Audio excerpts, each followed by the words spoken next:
All right, everyone. Welcome to another episode of David's Saturday Night Sit Back. Tonight, sitting across from me, I got Cole Nevins, who is a blogger, radio broadcast host, student soccer player, and much, much more. His journey began building his first sports blog at the age of 8, followed by a sit-down TV interview at 10, a live radio broadcast at 14, and ultimately launching his own media company, Phenom, at the age of 15.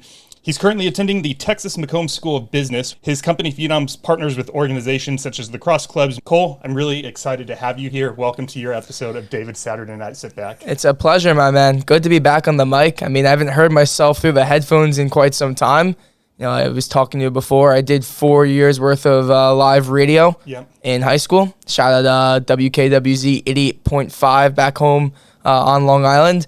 And I'm back on the mic now. Love it. How long has it been since you've heard your own voice? Like in this kind of capacity? I mean, my last episode was June of my senior year. And that was 2021? 2022. What was it? Yeah, June 2022. And then went to school for my freshman year starting in August of 22. So, I mean, I missed that show a lot. I had two unbelievable partners on that show. We absolutely hit it off. And again, as a podcast host, I know you do it solo, but having a consistent group that you grow with through 2, 3, 4 years together, that chemistry, man, it's unbelievable. You look forward to doing that show every single week when you have it. It was a 1-hour sports show. We had a very limited amount of time to get a lot of things off of our mind. And every single time it got better. You know, it used to be very, very scripted. You know, I started as a freshman. I used to work with 2 or 3 seniors, and they helped me get up the ranks. And everything would be in line of every single topic we were talking about and the questions. And as we went on, we got so comfortable that we would literally not even prepare. We'd show up and they would be the best shows we ever had because the chemistry was just flowing like this. And could you imagine doing that for 10, 20, 30, 40 years in a row like some of these major hosts or even just every day? Yeah. And the chemistry, I think, is the most underrated part about podcasting. Yeah, I've thought about having a co-host, and for me, it's a lot of things, right? For one, like I don't really need it. 2, I feel like it would have to be someone very specific. Like it's not something I could host interviews for. It would almost be like you and me did an episode and then we just hit it off so well. You asked like, David, like, let me do your next episode. Well, you know, it would happen like very organically, but yeah, man, just a one-man army right now and loving it. But a lot of it's supernatural like that. You know, my partners that I had in that show, one of them I had was just a really good friend of mine, literally since the first day of school in kindergarten. We met each other, we hit it off, and we had that bonding connection about sports ever since, and we always just kept in touch. And finally we got to the high school ranks, and we're like, holy crap, like we can do a show together. How cool would that be? And we got on, and then we found another kid who was just absolutely unbelievable on the mic, and just the three of us, wow, I'm like reminiscing right now while I'm talking about it. The chemistry was just beyond, and we love that. I mean, I've done a lot of cool things. You know, played varsity sports, done a lot of things in my life, but radio, man, that's a very, very underrated aspect that sometimes goes under the radar, and I really miss that part, you know? Yeah, you're lighting up as you're talking about it. Like, you've been smiling since I met you 20 minutes ago, but right now specifically, you got a little twinkle of excitement in your eye for sure. Yeah, I mean, growing up, that was like my ultimate dream, you know, like every other 7 or 8-year-old sports fan ever. You wake up, you watch SportsCenter, you're like, oh my God, I need to be on the TV. I need to be calling the Super Bowl right now, you know. You get all giddy about it. And then we'll talk about this a lot on the show, but as you get older, you get more mature, you really understand how that industry works and how competitive and difficult it is. Yeah. And not to shy away from how difficult it is, but I gained other interests in media over time, and it wasn't just, I have to be the anchor on SportsCenter now, but doing that and being live on air is just something I've always been very comfortable with since the get-go. Yeah. And, you know, just literally hearing it through the headphones right now and just hearing my voice through a microphone is just something that I missed. So it's always good to be back on air, you know? Dude. Nothing wrong with that.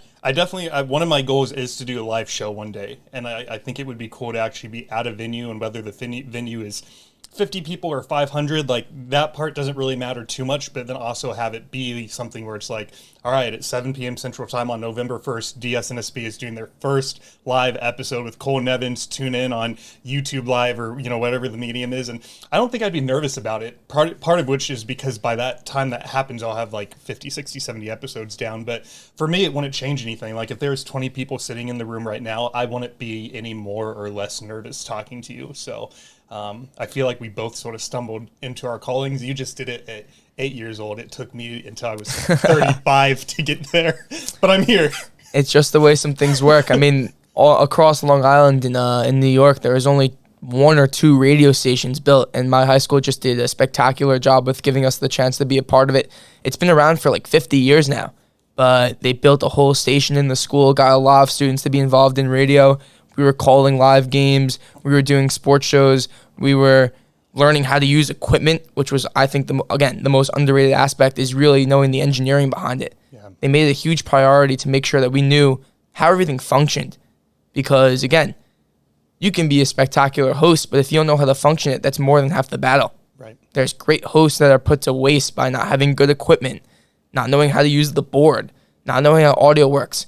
And we'll talk about this as we were in the beginning, but not knowing how to do post-production, which I think is unbelievably valuable because people put such good shows to waste and they get frustrated because, I'm not getting enough viewership, I'm not doing this.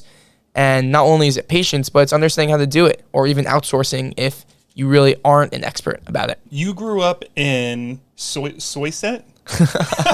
I just butchered Close that enough. Bad, didn't I? It's pronounced Syosset. I'm so sorry. I should have YouTubed I wasn't gonna call you out, but there were you even called it. There was a few butchers in the intro as well, which is great. But that's like the best part of it, honestly. Say it one more time for me. It's Syosset. I am sorry. But it's pronounced, but it's spelled Syosset. It's like all Native American tribe based. Like where I'm from, a lot of the different towns across are all named after different tribes. And if you think that's hard to pronounce, you'd probably screw up the other ones 10 times worse. What's one of the other towns? I can give you. You want like 3 to quiz you on? Yes, this will be fun. Okay, let's give you 3. And to all the citizens of the 3 towns that I'm about to butcher the name of, I apologize in advance. Please do not turn off the show because of my ignorance. Let me find a good one. It's a bad sign that he's chuckling. He's finding. Because this one's gonna be fun. Let me get one more good one. This is Long Island 101. Texans don't know how to do this. Texans don't know how. All right, good luck. All right, this is for you, Tom Newman. I'm going to have to send you a clip of just this portion. This is the guy I'm referencing is a buddy of mine that lives on Long Island. Okay, Massapequa. There you go. That's 1 for 1. This one is spelled Happague. Is the G silent? I'm not going to give you any hint. Not even a little clue. Hapow? It's Hauppauge. Hauppauge. Hauppauge. Hauppauge. There you go. Okay. This one's fun. Ronkonkoma. Ronkonkoma. Konkoma. I wasn't too far off. I did a lot. You nailed the first one. Yeah, Massapequa. Are they known for something? I've definitely heard or seen this name in recent news. I don't know if you remember, like the Gilgo Beach serial killer. That's where he was from. It happened. It was like something that happened like a long time ago, but it came up in recent news. There was like this whole beach serial killer they didn't find until recently. I don't know. They were recently in the news. I think. Trying to think if there's any celebrities from there. Not off the top of my head. As far as celebrities go, I did Google what is your town known for, and one of the top, I reworded it like 3 or 4 times because I wasn't finding what I was looking for. Idina Menzel is from there. She was. Do you know who that is? Of course, and Natalie Portman too. Shout out Natalie Portman. So, this is completely off topic, but I sort of went off on a tangent. When I saw Idina Menzel was from there, it made me think of the song from Frozen, Let It Go. Yeah, exactly. And I remember just thinking, I wanted your 2 cents on like, just if you had any idea why that song in particular you think may have went viral. And in comparison, like if you just look it up on YouTube, it has 3.2 1.8 billion views. Jeez. Versus like How Far I'll Go got 1.2 billion. You're Welcome, also from Moana, got 1.5 billion. You'll Be in My Heart, Phil Collins from Tarzan, that got 100 million. But I don't know if you remember this in 2019, but when that movie came out, I felt like YouTube just got flooded with like friends and families filming themselves singing this. Frozen was 2019? Yeah. Wow. I thought it was actually much earlier. I looked it up right before you got here because I was thinking, well, Cole even know this movie. This is from like 2010, right? This is super recent. It was right before COVID. That's really tripping me up right now. I thought, are you sure Frozen was not from like 2015? Maybe I doubled. It's gotta be older. November 22nd. Oh, Frozen 2. See? November 27th, 2013. All right, there it is. I knew it had to be before. My bad, everyone. I was like, there is no way that was only 4 years ago. That must have been the longest 4 years of all time. COVID went pretty slow. Pretty slow. But I don't know. Did you have any thoughts around like just why that song in particular you think took off? I mean, that movie was just box office. Like, it just did unbelievable there. But I mean, maybe the visuals that went along with it. I don't know. Like, I mean, the chorus is obviously really catchy. You can just relate it to a bunch of different things. Again, I'm not an expert on Frozen, unfortunately. Right. But I think at the time it was just a very relatable movie to kids. I don't know, but I guess a lot of adults watched it too with them. Did you have any groups of buddies where like 6, 7, 8 of them would get together and put one of their phones on a tripod and they'd be blasting the song and all singing it together like very dramatically? I mean, I'm sure like we've been at like, I don't know, probably like school, some kind of school like party when we were like much younger when they like played the song and everyone would just start screaming it. I'm sure that's happened one time or another. And I've definitely probably sung it before. Yeah. Yeah, I don't know. I just remember, obviously, neither of us are experts on Frozen or music or Disney, but I was just wondering, thinking I was on the West Coast at the time, you were on the East Coast, and I don't know. I just like shooting the shit about random topics on here. Fair enough. So there it is. Where do you think your obsession with sports came from? Oh my God, since the start. I used to wake up literally at 6 a.m. I still don't sleep to this day. Like, I operate on like 5-6 hours of sleep. Not even from like overworking myself, but like I just like to get up in the morning, I'm really big into starting my day, not wasting any time. I'm a huge morning person. It's when I'm most productive. So when I was younger, I would just literally wake up at 6 a.m, sprint downstairs, turn on the TV and watch SportsCenter for hours upon hours back in the prime of that show. And then it got to a point where I would just be repeating stuff all the time. And my parents made fun of me for this, but I have a photographic memory. So I'd watch commercials all day. I'd watch so much TV, and I'd just start repeating stuff. And they'd be like, Cole, like, enough TV talk. They'd keep saying that to me. I'd like walk around like saying different like commercials and like, literally repeating it word for word and like, all right, this is getting kind of scary. And I would just be regurgitating all of this sports information, this news, and my dad was like, Cole, like, we gotta put a stop to this. Like, we gotta like Why? we gotta figure out something. We gotta figure out something, worthwhile for this kind of talent that you have.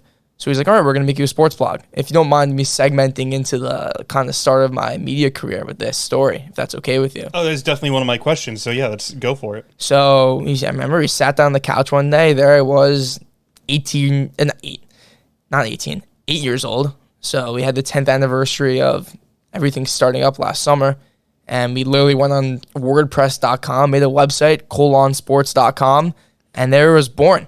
And I probably had an iTouch at the time. I would sit back and just literally watch sports in the morning, type whatever I wanted into a blog, post it, and I had my audience of probably some friends, grandparents, friends of friends, different adults, and I don't know, maybe it was a dozen to 24 people, but I didn't care at the time. I was literally doing it out of passion. I loved it. And I had this website, colonsports.com. It was cool in the red and black colors, and I would go and just post stuff every day, and whatever was on my mind, I'd write a paragraph about it. And then probably wrote 500 to 600 blogs over a 5-year span. Wow. And I would just, maybe not even a 5-year, probably like a 4-year span, and just would literally wake up and do that. And I loved it. It was a great way to start my day. And it just allowed me to just put everything on there. And little did I know, 10 years later, I would have archives from 2013 of me talking about players when like their first few seasons that I was covering, who are now 10 years into their career and veterans. And I'm like, holy crap, like I was really doing that back then. But it just goes to show that anyone can start anything at any age. You know, it doesn't have to be perfect. I was just literally writing stuff about sports. I mean, it was so simple. Yeah. You know, and now when I create content, everything's so complicated. The lighting has to be perfect. The audio has to be perfect. The visuals have to be perfect. The captions have to be perfect. The script has to be perfect. But the best content I see now when I'm consuming, especially video content, short form on social media, is just raw, authentic content. And that's exactly what that was and how it started. Those were my roots. It was just super raw and authentic from the heart. Was the grammar perfect? No. There was no Grammarly back then. I didn't have my parents check over it. I wrote it, I pressed publish, and then went from there. And that's how it was born. So since you were 8 years old when you started this, did your outside of just like going to school, did your parents get you any kind of training for writing, or was it you just like none? That's what I figured, because you had your, not an iPad, but what did you say you were using? iTouch. An iTouch. Literally. Yeah. And so no formal like copywriting training or anything like that at any point. You were just a kid writing what you were passionate about. A kid literally doing that. I would just pull out the iTouch, go into the WordPress app, and just type away. And I would and the titles were ridiculous, the writing was ridiculous, but I mean, that's the best way to do it. It was just reps. And I didn't understand at the time. Right. And you know, as someone on radio, the more every single show you do, you improve.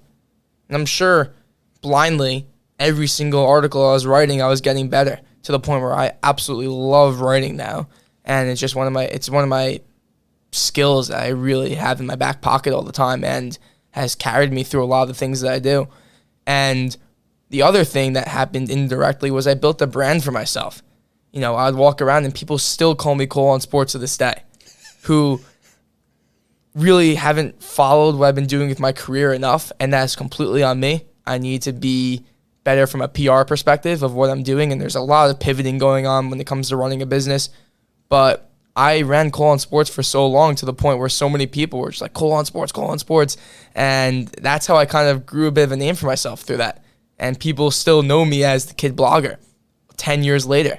The TV interview you did at 10, talk to me a little bit about that and how that came about. Wow. Okay, that one's a funny story too. So my favorite team growing up was the New York Mets baseball team. And I just knew everything about them. I was an absolute encyclopedia at the time. When I was 10, I knew 100 times more than I know about them right now. I was just like, I was a brainiac. And we had like a friend of a friend who worked for a TV station, WPIX Channel 11 in New York, a local TV channel that was, you know, accessible to everyone with cable. And they kind of found out about the story and saw what I was doing. They're like, let's make him a kid reporter. So I'd literally write Mets blogs that were posted to pix11.com. Huh. And I was writing recaps about the games, and I would send them to an editor. And again, I'm 10 years old, literally doing this, Right. writing articles about the game, sending it to an editor, and they were posting on the website. They'd be like, here's Cole the Kid Reporter with his whole recap on today's game. And then there was the Subway Series between the Mets and the Yankees, and they called me into the studio in Manhattan. So I went in, got all dressed up, and they had literally a sit-down live interview with one of the anchors of the TV show and gave an entire preview of the Subway Series. And there I was with a high-pitched voice, 10 years old, spitting out all these questions. Was I nervous at the time? Absolutely. I probably would have never admitted at the time, but I was sitting there shaking, a little scared. That's why you wore the suit, so you can't see the shakes. Exactly, but looking back, I mean, it's like the cutest little video ever of me going up there and talking about it. But yeah, I had a stint as a kid reporter for probably a few months, and then I guess I got fired. I don't know. Well, so why did it end? Because the season ended, or why did I think it just faded out eventually. Almost like it was cool at first to have this 10-year-old with this photographic memory and just this wealth of knowledge, but then eventually they were like, all right, we gotta. I don't think there was ever like a formal closure to it. I think I just wrote probably a dozen articles for them, did the TV segment. It was super cool. Everyone loved it. Got a bunch of hits on TV, and then kind of just faded after that. But I mean, obviously what happened was super, super cool and something I'll never forget. Right. Is it on YouTube still? Or it's not on YouTube. I have I have a recording on my phone that I think we like recorded on the TV and then like recorded on an iPhone. So I think that's the only footage left of the interview. but it's like, it's hysterical. I mean, it's just this little high-pitched voice of me talking about it. So, that was definitely my TV debut. That's awesome. And I'll have that to look back on. Did you play any sport other than soccer yourself? I played everything growing up and then ended up being a very, very serious soccer player as I grew older. I got to the point where I was probably around 5th or 6th grade and then had the classic talk that a bunch of athletes will probably relate to, where your parents go, you can't play everything, you have to pick something. And it broke my heart, and I stopped playing baseball, which was like something, again, I absolutely adored growing up. And then I went into the soccer space, and that was an experience of a lifetime. I'm a goalkeeper, and that allowed me to really branch out. And that's a really cool and unique experience in my life, because being from Long Island, you don't really get to interact a lot with the kids from New York City, being the 5 boroughs, Manhattan, Staten Island, the Bronx, Queens, Brooklyn. And while those kids are close in proximity, they're a lot different than the bubble you live in on Long Island. And there's a bit of a rivalry between both sides, because the city kids, somewhat rightfully so, think they're a lot cooler and a lot more mature, because they are. They do a lot. They're very independent. They do a lot on their own, versus the Long Island kids who, are still getting driven around by their parents everywhere. They're not taking the trains around. They're not navigating around the city through the subway system. It's a culture shock. Yeah. But I was able to meet a lot of kids from a lot of different ethnicities, speak different languages, have different backgrounds, and that's an experience I'll never forget. And I played at a very high level for around 5 to 6 years and just met some incredible people that I'll know for the rest of my life. And had that diversity that I never really had back in school. Yeah. And I always tell the one story. We were sitting on the bench just, goofing off with the teammates and stuff. And they're like, how do you get to your friend's house? I'm like, my mom drives me. And they're like, that's the weirdest thing ever. Like, I can't believe your mom has to drive you to your friend's house. I'm like, what do you want me to do? Like, walk there? Like, I don't know, like, ride your skateboard, bike there, take the subway. I'm like, we don't have that there. Like, they were so unaware of our culture. That was literally a 40-minute drive away from where they live. And I would drive to practice in Queens, and they'd be like, you drive to practice? Like, that's crazy. We just take the train and we like scooter to practice. I'm like, I don't even own a scooter. I'm like, that's crazy to me. So, that discourse back and forth with them is just obviously something I'll never forget and will hold a special place in my heart. Yeah. So it sounds like it was more friendly. It wasn't like a negative thing, or like everyone was sort of down to like explore each other's lives a little bit, or was there a bit of like a rivalry? No, they're definitely, there's rivalry is probably not the right word. Right. I think they have a bit of a superiority complex, but again, I'm on their home turf, kind of like how I am at school here. So I'm from New York, obviously, going to school in Texas, and I understand that I'm not on my home turf anymore. I'm on their turf. I need to kind of abide by their culture and kind of wear some of the same things that they wear and, talk the way they talk and stuff. So, and I don't see it as a bad way to kind of adjust your character a bit to kind of fit in. I think fitting in is a cool thing in that way, as long as you're not being excessive about it. Yeah. It was funny the other day, Thursday, just a couple days ago, I was at the gym, and the shirt I was wearing, the lady came up to me and she wanted to ask me something about it, and it trailed off into a very pleasant 10-15 minute conversation, and she asked, how long have you been in Texas? Were you born here? And I said, no, I haven't even been here a full year. And she goes, wow, really? I would have had no idea. And now I'm really curious, right? Like, what am I doing to make it seem like I'm a local? So I asked her, what is it about me that makes it seem like a Texan? I'm a Texan. And she's like, you just seem like you're doing okay. It's quite the response. And I was like, meaning what? Like, and she's like, I don't know. She's like, it's one of two things. She's like, Californians, that's where I'm from. She's like, a lot of Californians I've met don't like adjust that well, and they seem to just be like very anxious and on the move, and like that does sound like California, always like moving. What's the next thing? So maybe it was just the fact that I was a bit calmer in demeanor. She said the other thing that you can tell is everyone who's trying to be a cowboy, and you can tell they've never been on a ranch in their life. So she's like, that's funny. You can tell, like, but just by the brand of boots that they buy, like that person probably doesn't live here. So no, I mean, my first experience in one of the boot stores down here in Austin was definitely a bit of a culture shock as well. Like, I needed my hand held around that store. I need to know exactly what to get. And they're like, what do you want? What do you want? I'm like, I'm the wrong person to ask. I have no clue. You tell me. You work here. You live here. You understand what's cool. Just don't give me something where I'm going to walk around and people are going to be giving me eyes like, oh, this is actually a funny story. So, obviously something very synonymous with New York is like Timberlands, Tims. The boots? Yep. So I brought them to school with me, and again, back home, everyone would wear them in the winter. And it was kind of chilly in like January, February here at school. And I was walking around campus in Tim's. And when I tell you that every single person looked at me like I was wearing like red clown shoes, literally. It's like, what the hell is this kid wearing right now? And I'm like, it's my Tim's. Like, you have a problem with it? And they're like, yeah, like we don't wear that around here. Never wear those again. Have I wore them since then? Absolutely not. Probably won't ever wear them in Texas ever again. But I told the story to my buddies back at home, and they're like, what's wrong with that? Like, we wear them all the time. Like, it's so normal. So there's definitely a bit of a, again, cultural difference between that. But that's an example. Like, I'd rather not walk around with everyone saying, what the hell is this kid wearing on his feet?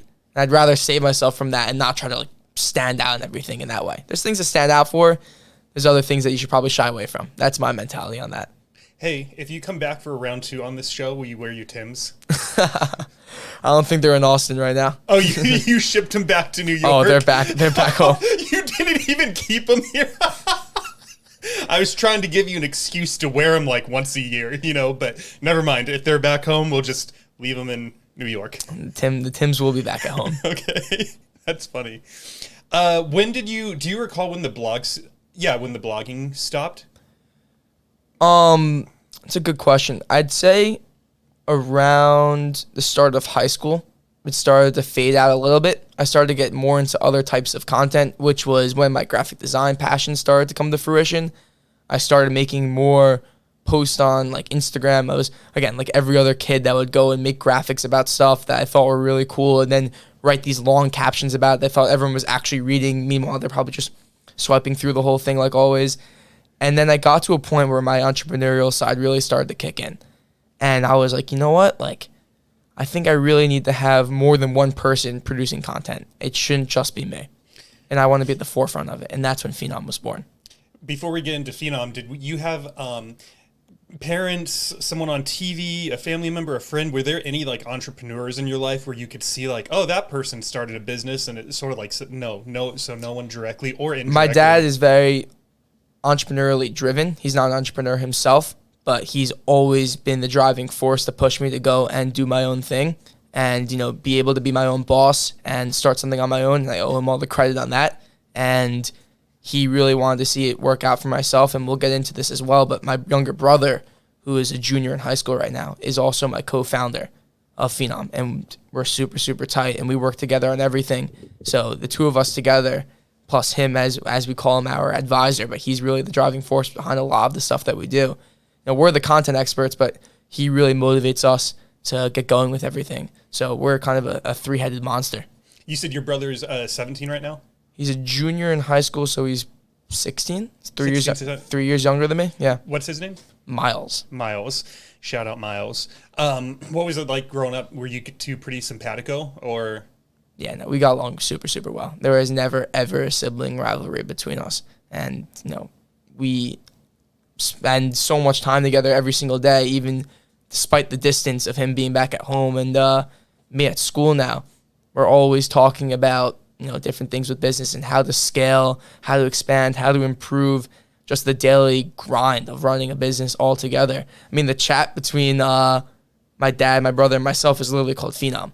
It's not even like, when you have a group chat, like you have like the different names for them, or it's just like the three people in them, like mom, comma, dad, comma, Miles, whatever. It's just called Phenom. So and there literally is the Phenom logo with it, and 90% of the conversations are about business in that chat.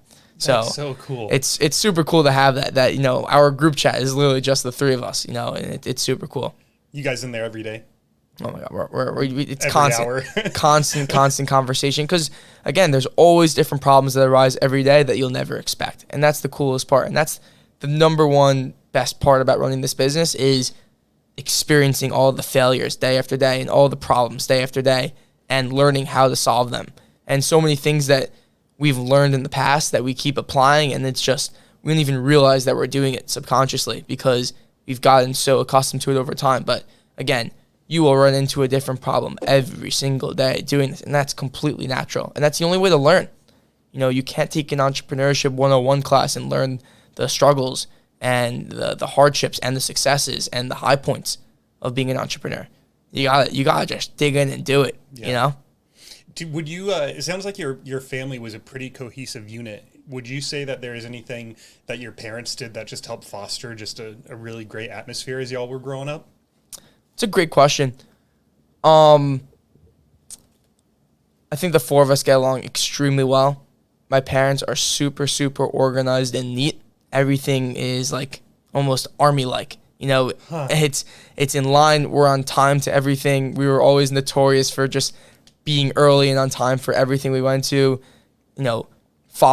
Being big rule followers in the sense that, always trying to do the right thing, taking the high road and pushing ourselves to the max and, being extremely motivated in school with our studies, but also what we're doing on the side as well.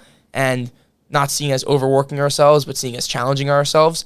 So my parents definitely did a very good job of treading the line between the two of us, learning how to navigate challenges on their own, but also setting us up to actually challenge ourselves and not just be like, oh, it's okay, you don't have to do it. They'd rather see us challenge ourselves and learn rather than, take the easy way out. Yeah, that's cool. Before we get into Phenom, at 14, that's when you started the radio broadcast with the two other friends, correct? Yep. That we talked about already. You're still in touch with them? Absolutely. They involved in Phenom at all? They were involved at the start of Phenom, which I guess we'll talk about the founding of Phenom in a second. Yeah. If you want to segue into that right now. Yeah, we can. I'm very curious just how that got started, from telling your parents to the idea, just like anything that you'd care to share about how it went from like when you first thought of it to when it actually became something. I think the spring of my freshman year, it was the last time I was playing like academy soccer, which was at a very high level. For a long time, I always wanted to go play college soccer. And then I got to a point where I hit a crossroads and I said, all right, I'm at a point where I can either go and keep playing and try to play for a good school or recognize where I'm at skill-wise, which was still at a very high level, but say, I really want to run this business and I really want to start. And the soccer commitment was taking up a lot of my time and I wasn't able to balance school, athletics, and my business or business aspirations all at the same time. So I had to make a decision. And the decision I made was to sacrifice that academy soccer career and literally just left it all out and stopped playing, which came as a huge shock for a lot of people because it was completely out of nowhere. Wasn't cut, never had a problem with the coach, no problems with the teammates, no problems with playing time. I was perfectly happy, but I said I really want to chase my dream with this, and I have bigger goals than just going and playing college soccer, So I decided to stop playing academy soccer, go play varsity soccer instead, and start my business. So I brainstormed all, I'd say, in the spring and summer of my freshman year, came up with a few ideas of a few names for the company, what the structure was going to be like, and then throughout that fall and early winter of my sophomore year of high school, which is in late 2019, I started building the foundation, got the name, got the branding, built the website, kind of had an idea of what I wanted to do, and the next step was obviously building the team. Because the premise was that I was seeing so many kids around my age trying to start their own thing, just like Cole on sports. Mm-hmm. They were starting different Instagram pages. They were starting different podcasts. They were starting different blogs. Everyone wanted to do everything on their own. And as you've probably understood with the grind of starting something from the ground up, it's frustrating because you don't get a lot of views at first. You don't go viral within a week. And the hardest part is getting through the first few weeks of posting consistently and being okay with not being viral yet and not getting a ton of likes and comments.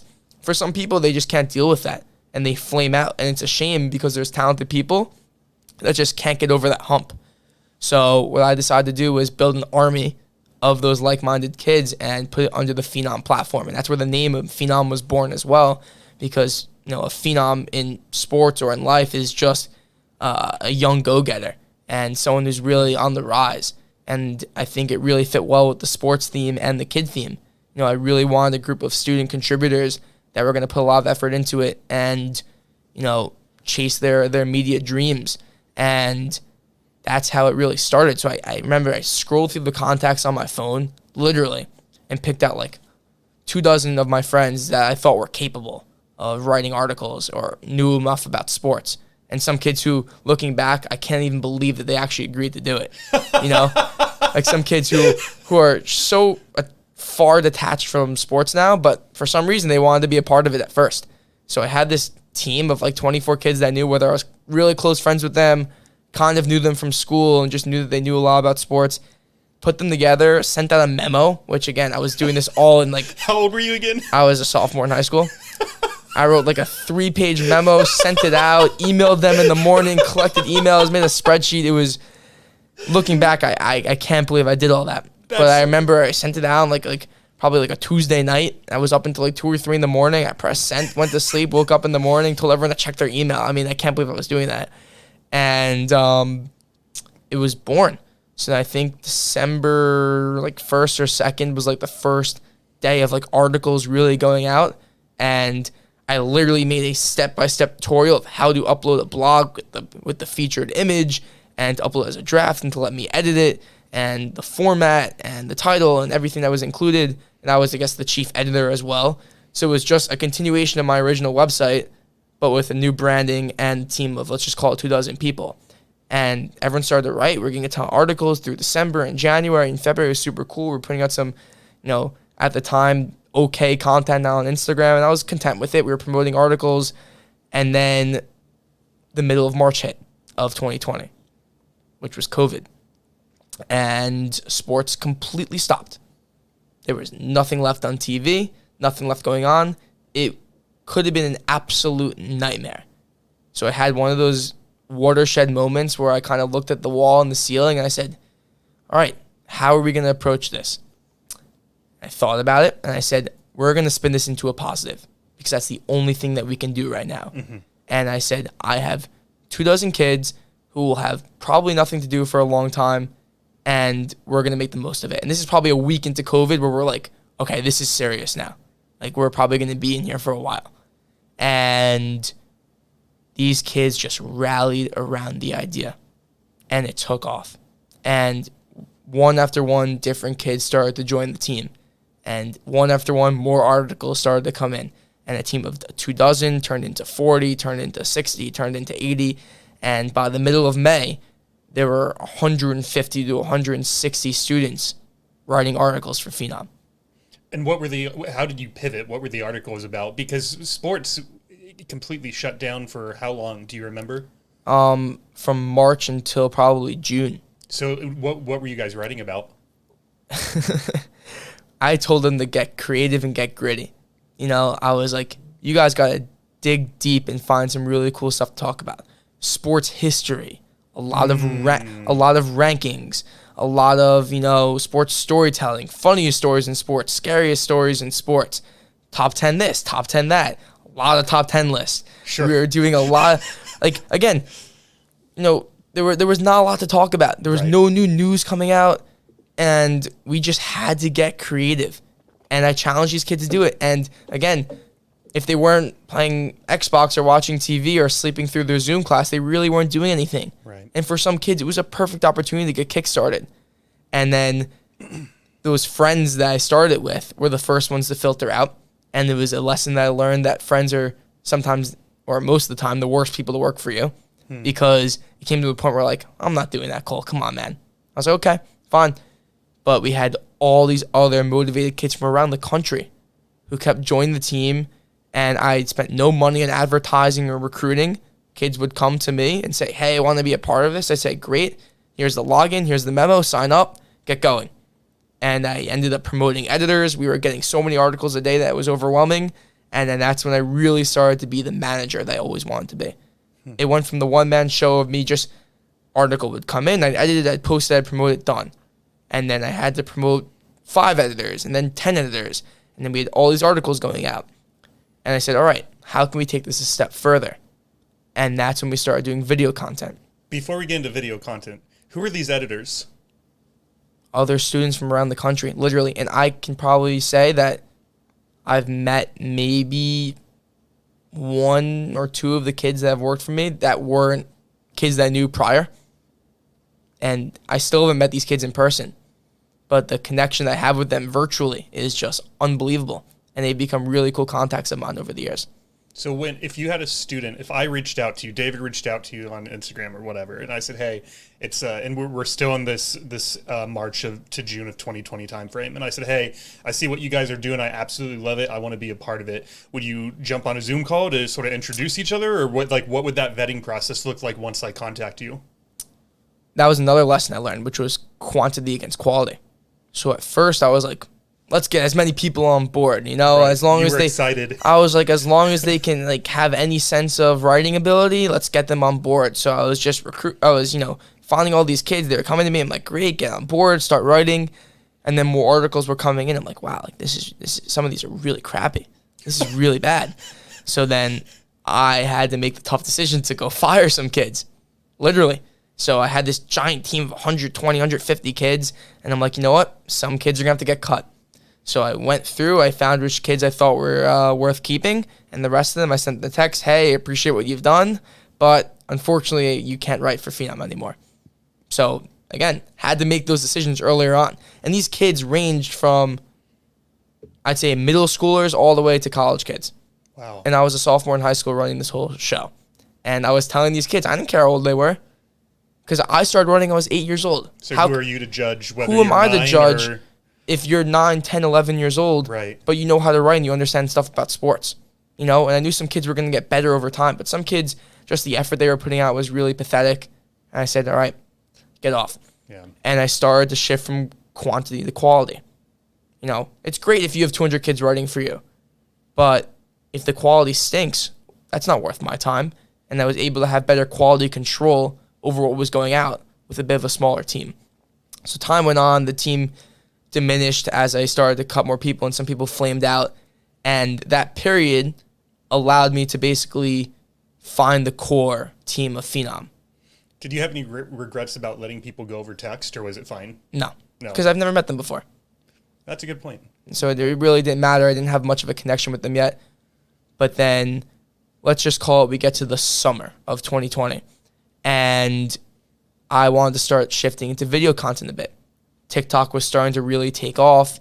YouTube has obviously always been around. And, you see the thoughts of monetization. You're like, holy crap, this is a really cool opportunity as well. So during COVID, I taught myself how to video edit and to do graphic design. And those became two absolutely valuable assets that I had that propelled me throughout the rest of my career.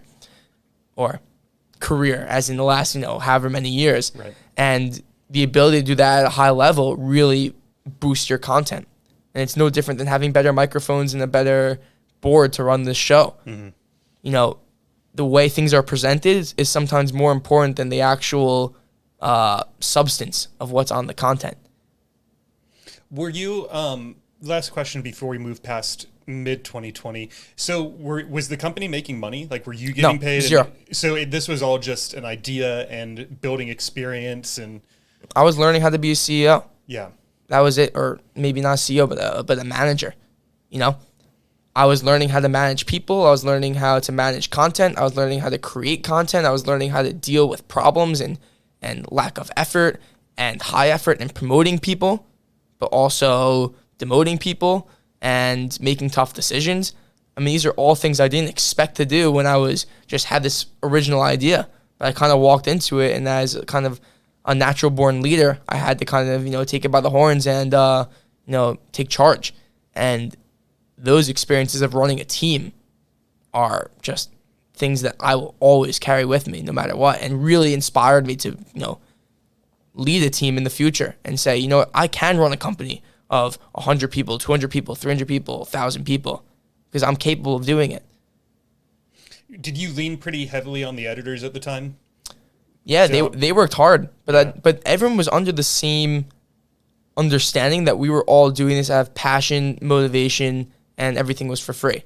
They knew nothing was getting monetized, which is true. I wasn't making any money. I was putting my own money into keeping the website up and stuff, but that was the only expense we had. was building the website and maintaining the domain. And everything else was literally just kids getting experience and reps for themselves. Yeah. And that was a core value of Phenom. And that's what I sold a lot of the kids on. And again, completely true of what I did was they were doing it to get reps and hopefully get to the next level and apply to colleges and say, hey, I've written 150 blogs, 200 blogs. I've created all these videos on TikTok. I know how to video edit. And they say, okay, let's see your resume. Bang. On Phenom, they have 200 articles under their name. Now, we put out 1,000 articles in 3 or 4 months. We were smashing it. Things were coming out really, really quickly. But then that's where kind of the pivot happened. And I said, all right, this is cool. We're putting all these articles. But then my business side kicked in and said, how are we going to make money from this? You know, how are we going to really transition?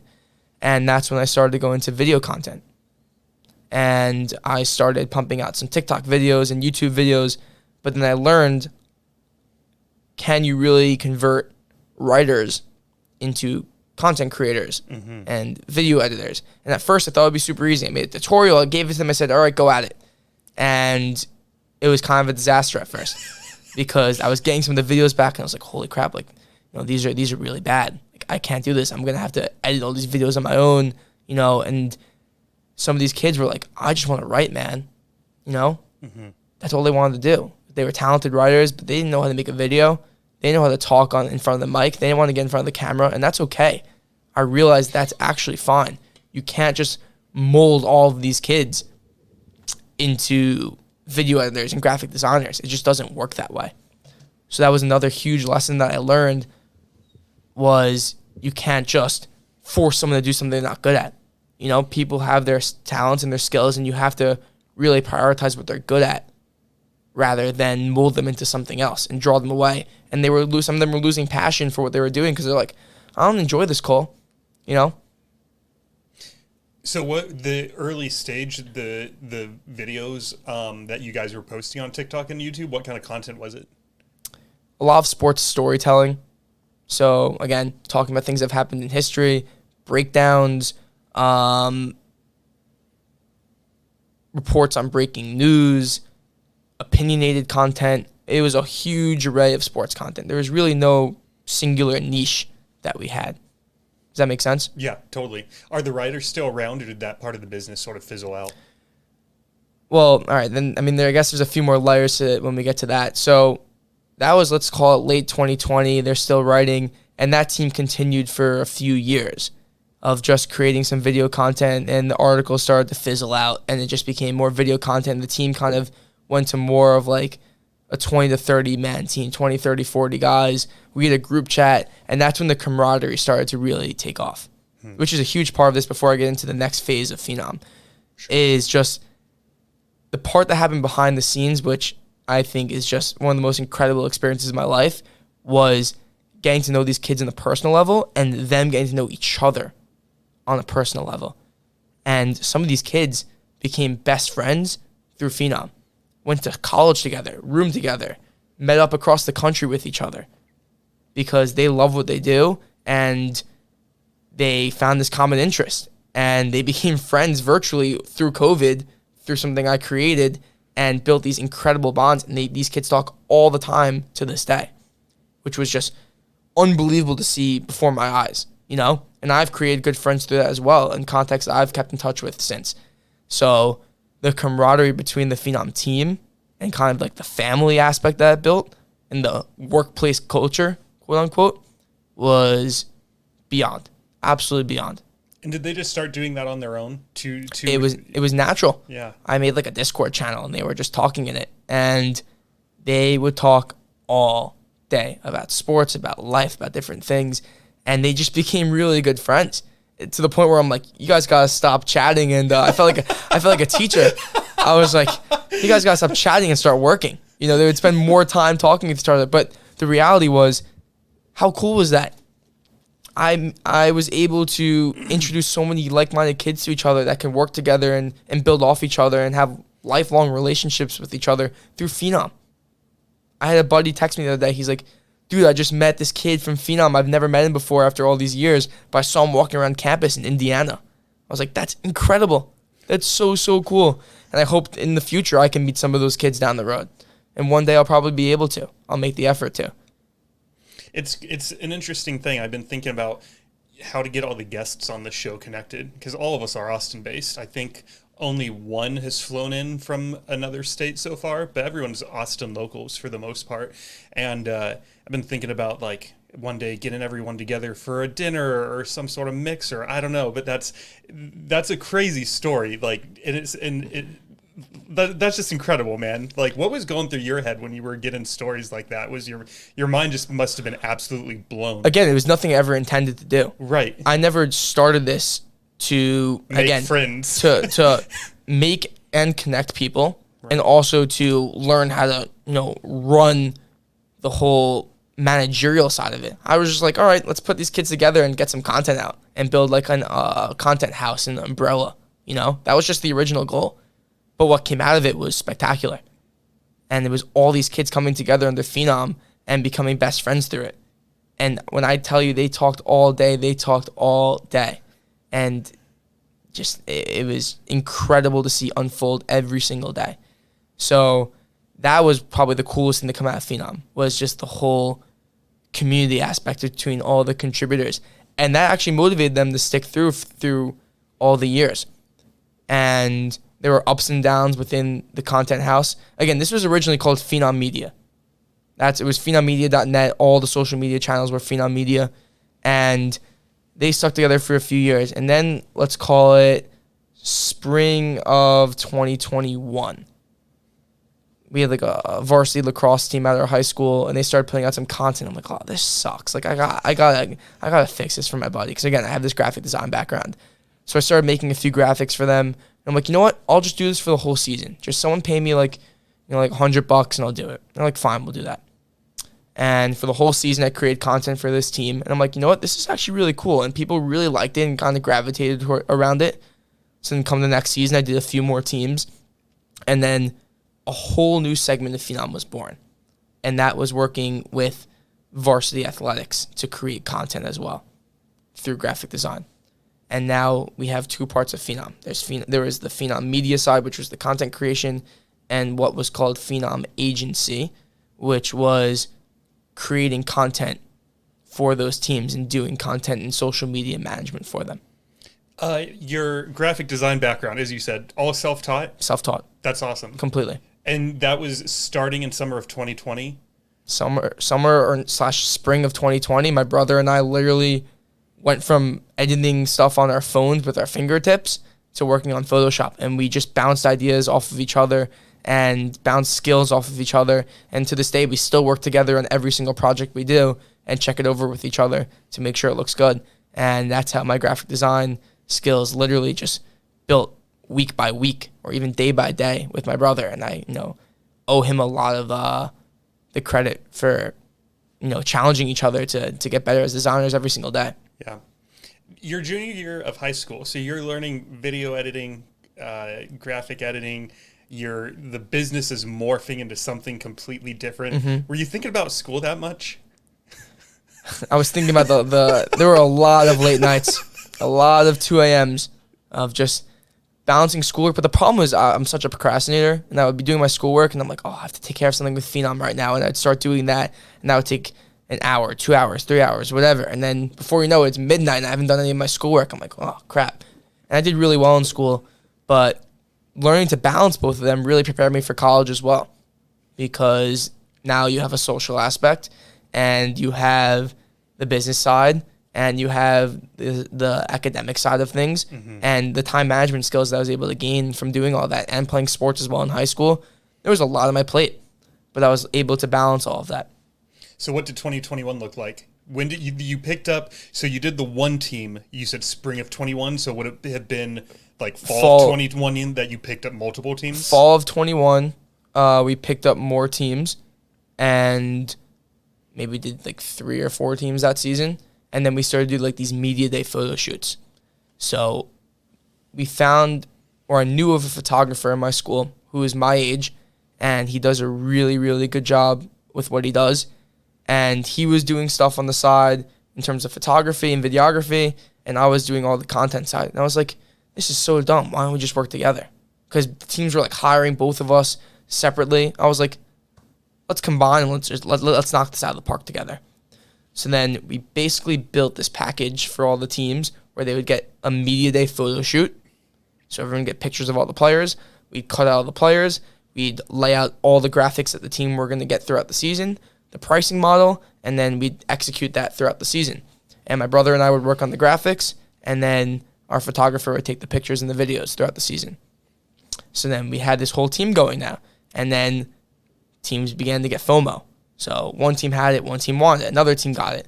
And then more and more teams piled onto the idea. And are these teams from different schools, I'm guessing? Everything was just in our high school. Just within the high school? Just within the high school. Did it spread to other high schools at some point? We're just starting to now. Okay. So that's a present thing right now that we're expanding to. Okay. So you're doing just your high school, and how many people were involved in that? Just the three of you? You, brother, photographer? Yep, just the three of us. And so what happens next? So I guess the premise of this was there was a lot of different things going on. Right. So we know what happened in 2020 with building up Phenom Media. Right. And then we know what happened in 2021 with finding the passion to start doing this for the school teams now. Yep. So now we have two things going on. I'm balancing the content house, and I'm also balancing the social media management for the school teams, right?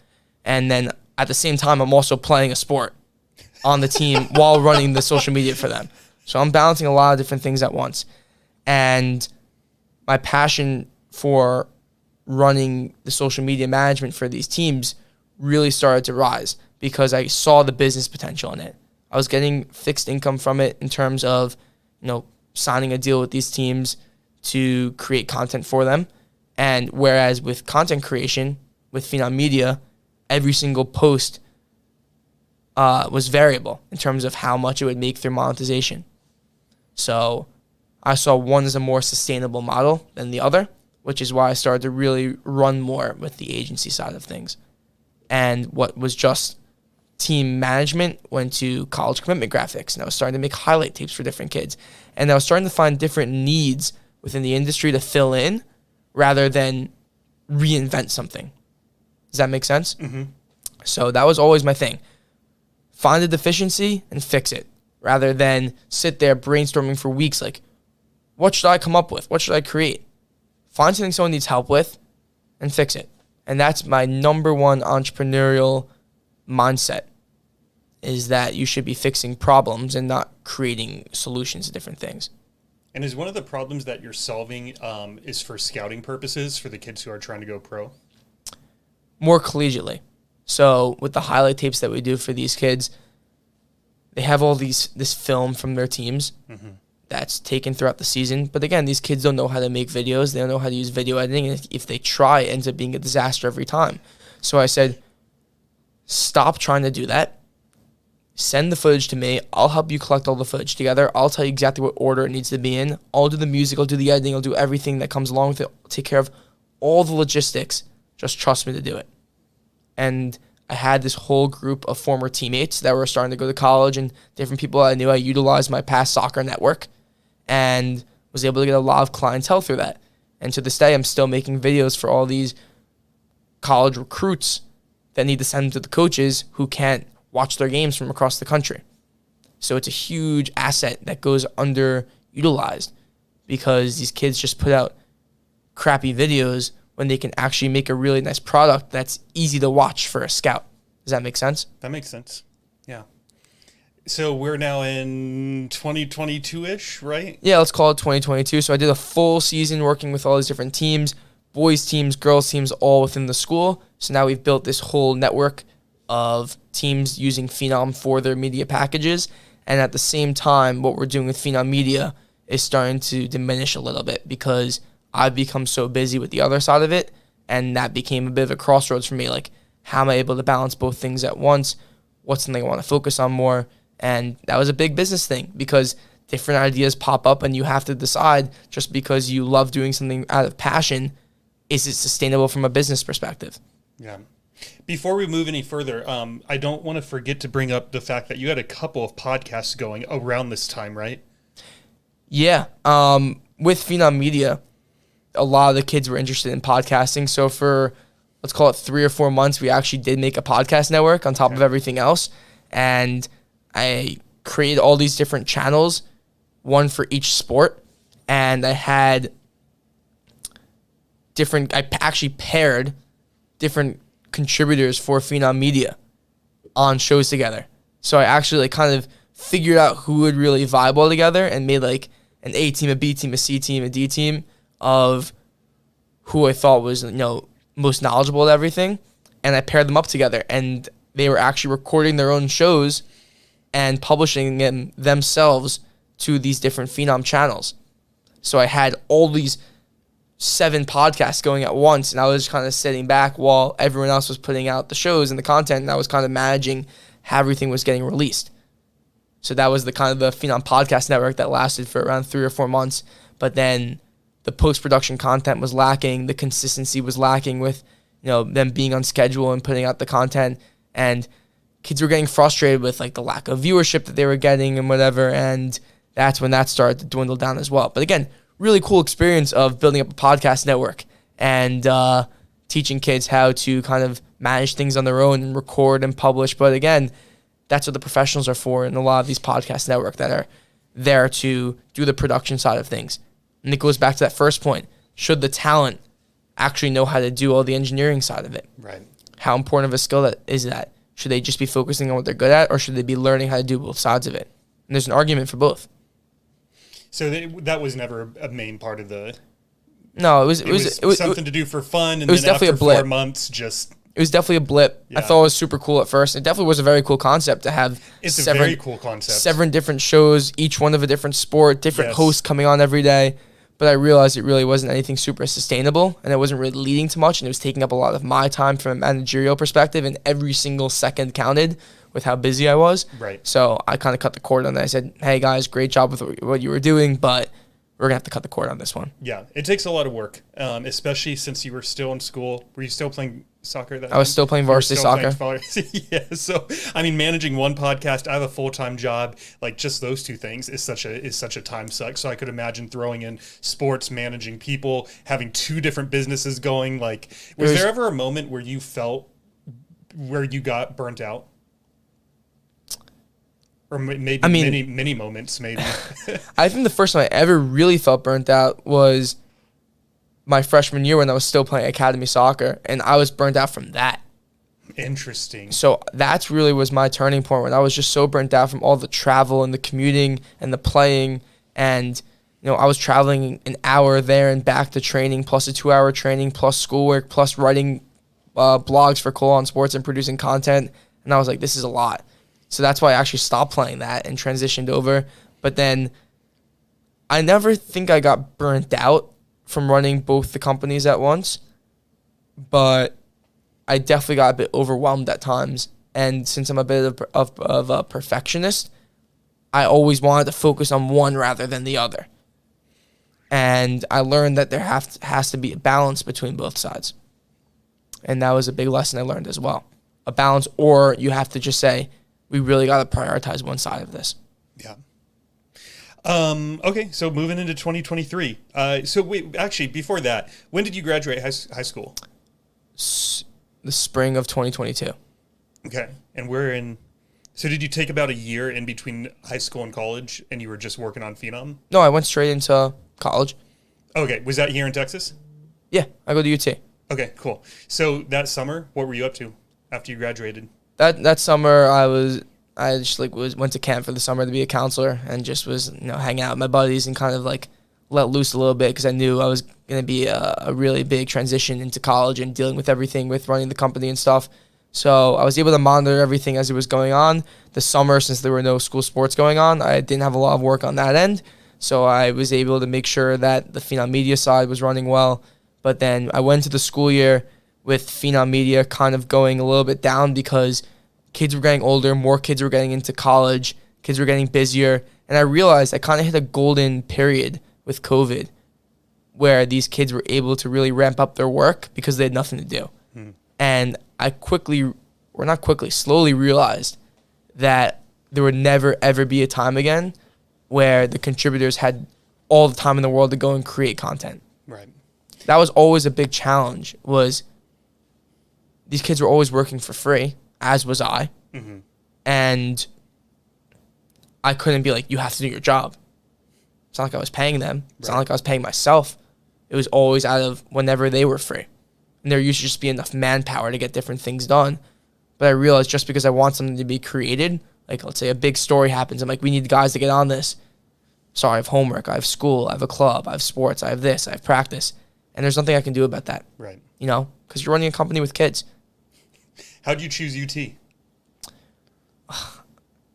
I love the business school here. I think they really sold me on the entrepreneurial side of things. There's so many resources inside and outside of the school and in the city of Austin. And I heard so many great things about Austin. And I visited and I was like, wow, they were right about everything. What did you like about the city specifically when you visited? I think having a campus and a city adjacent is super, super cool. And I just heard of all the startups that were moving here. When you see Elon Musk moving here to start his company, I was like, I got to jump on that train too, you know? So the business school really sold me on it. The city really sold me on it. I saw it as a place that I could potentially live after college is over. And I love the warm weather. I needed it, man. I need the warm weather. It gets me in a better mood. I wake up in the morning. It's nice out. So that definitely kept me going as well. So there were a lot of positive factors about UT. And I was like, let's do it. Let's go to Austin. Is New York pretty cool? Cold, weather-wise? In the winter, yes. Yeah. It gets cold. But it's gotten warmer recently for whatever reason. Right.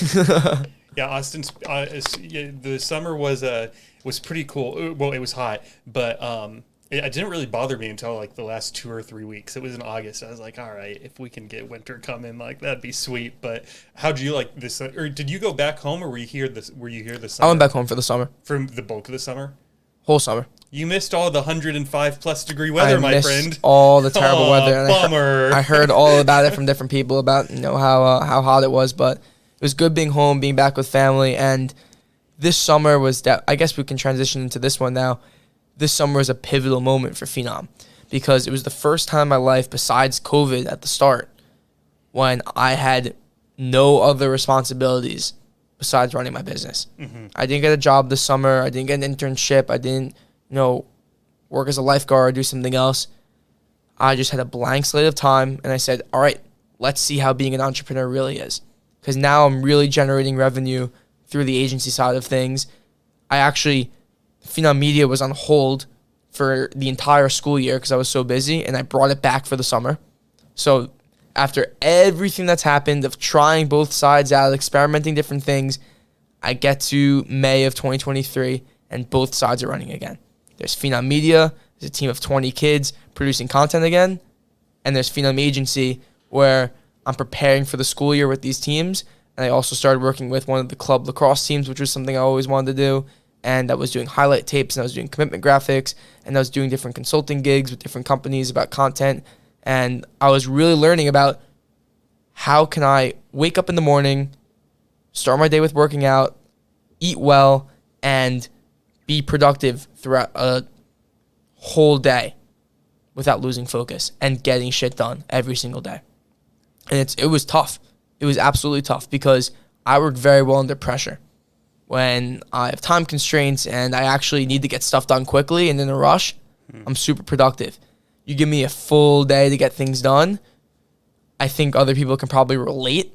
I guarantee I'm not the only one who has this problem too. Exactly. It's tough because then you stare at the screen all day. Oh, I have all this time. I go on Twitter. I'm just procrastinating. And I learned that being an entrepreneur isn't just as easy as running a company. It's about time blocking your day. Yeah. And having this laundry list of different things to do logistically and waking up in the morning saying, what am I doing today? How am I going to attack the day? What clients am I going to work with? How do I prioritize different things in a day? And this summer, for the 2-3 months I was home, was a huge grind, and it really taught me what my future could actually look like. So it was a very difficult but special and important experience over the summer to really learn what the actual grind is. Because when school ends and I'm still entrepreneurial and wanting to run my company once I'm done when I graduate from school, no one's handing me a job right there. I'm gonna have to sit down and real life starts. So this summer was definitely a preview into what my future will look like. But despite all the negatives I just explained, I love the grind, man. I was just going to ask you that. So now that it's over and you're back in school and you reflect on those 2-3 months, did you enjoy it? It's not supposed to be enjoyable and fun, but that grind, man, it gets me going. It gets me super motivated to get to the top because I saw how challenging it was, and you want to overcome that. That's all I want to do is get to the top. So seeing how difficult it is, really realizing that all these CEOs and billionaires who have their feet kicked up, it really wasn't that easy for them to start. And as someone who has their own startup, you have to put in a lot of extra dirty work to get to the top. And there were some things like, I don't want to do that. I want to outsource this. I want to outsource that. But I realized I got to step up and do a lot on my own. And I have to overwork myself if it means getting to the top and take care of extra things. Yeah. What does that mean to you to get to the top? What does that look like at this point of your life? You can't really put a value on it. I mean, there's always ways to scale and expand your business. You even see with the biggest companies now today, Apple, Amazon, Tesla, they're all doing things that just get bigger and better every single time. Just when you think they're on the pinnacle, they're scaling and introducing something different. And there's never really a mountaintop, There's never a point where you're really satisfied. Because just when you get satisfied, that's when things start to go downhill. And I want to just keep growing and scaling and learning. That's the biggest thing from the summer, in my opinion. I learned so much about myself, about the company, about the grind, about how entrepreneurs really live on a day-to-day basis, about how or why so many startups fail right off the bat. I don't want that to happen to me. Failing is good. Failing is absolutely good. It's crucial. It's important, and you can't get down about it. You have to fail forward with it. You have to learn. You have to write down your lessons. You have to understand what you did wrong and accept it and move on and fix it the next time. I think failing twice is way worse than failing once, obviously. But you don't want to get in that position. And if you do, the third time around, you got to knock it out of the park. Yeah. You mentioned something a minute ago when you were talking about the summertime that you realized that, a lot of the guys that are kicking back now, what they must have had to go through in the beginning. And you and me were talking before we turned the mics on about how we're doing or at least not we. I'm doing everything solo right now for the podcast. I have a couple of buddies who are starting their own businesses as well, or are 6 to 12 months into it. And I'm at a phase where there's a side of me where I don't enjoy the post-production as much, and I would love to hire someone to come in and do that. And then there's a side of me where it's like, what? For the first 6 to 12 months, I really feel like even if I hate it, I need to do the post-production, I should just be having my hands on 100% of everything for the first 12 months, give or take. What are your thoughts around, either doing it all yourself, or if you did have the means financially, or maybe someone volunteered because they see the vision and they want to jump on board? What do you think about running things yourself versus bringing in more additional help? Answer simple. You need to overwork yourself to start. If you're capable from a content perspective, you should be doing it yourself because you want to fail and establish your style. You want to try out as many different things and experiment as many different things as possible and figure out your niche, figure out what works, figure out what your audience likes, and you're the only person that's going to be able to figure that out to start. And you're the only person that's going to have to deal with, spending hours on a piece of content and it getting 10 likes and saying... I laugh because it's happened. But it's happened to everyone because right. Because everyone outside of a 1% of people that just went viral on the first thing they posted, which is a extremely, extremely small percent of content creators, went through the struggle from the start. And you have to get over that hump. That's the hardest part. And the only way to do that is create your own content to start and learn and see what other people are doing. It's a copycat industry. Right. You should have no shame in seeing what someone else is doing. And again, not completely copying and plagiarizing them, but being inspired by what they do. And, that's the old saying that copying is the highest form of... imitation is the highest form of flattery. Exactly. Yeah. If you're getting to a point where people are copying you, you're doing something right. Right.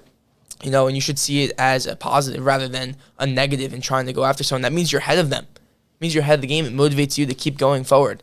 So if I were in your position, as I've been myself, keep doing it on your own, keep learning, and it's an absolute weapon to not only know how to speak on the mic, but how to do your own post-production. Yeah. And if you get to a point where you feel like you're overwhelmed and you have so many guests and you have so much going on, that's when you can start to outsource, but you need to still be hands-on with it. Right. You know, you can't get to a point where you're like, here's my podcast, go edit it for me, thank you very much, here's your $45, go ahead, do your thing.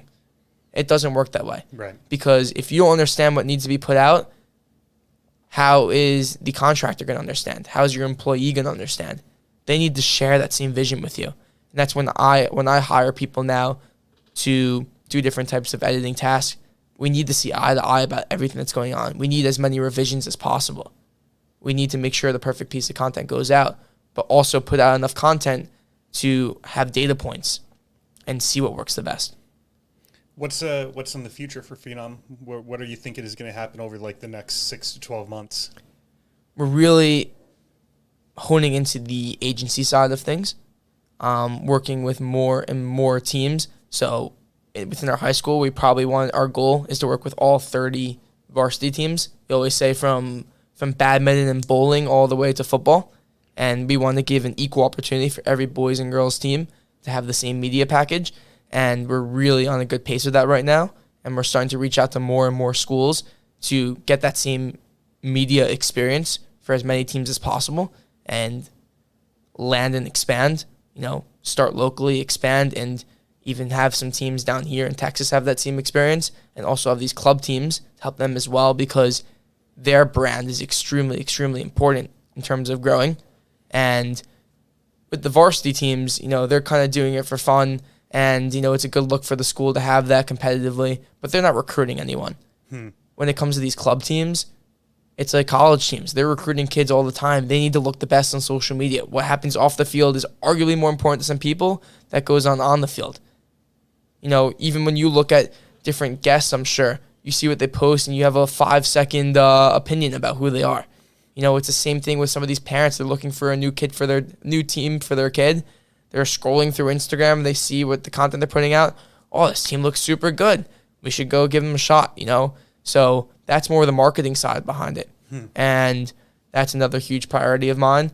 And it's just about scaling and seeing what works and, really becoming more of a content expert and just all the entrepreneurial stuff, dealing with different clients, dealing with day-to-day problems, finding the right people to hire. Those are things that are more important to me right now, in my opinion. Do you set any kind of metrics like I want to be in this many schools or be selling this many media packages by X date? Or is it more of a just grind as hard as possible and keep grinding? I think I like to go one by one. I think if you make it too overwhelming of a goal for yourself, then you're chasing and then you're rushing and you're doing things wrong. And I like to do things in 100% output. I like things to be done with full effort. I don't want to half-ass things, which is why I always say, if I wanted to, I can reach out to 100 schools and get 20, 30, 40, 50, 60 clients.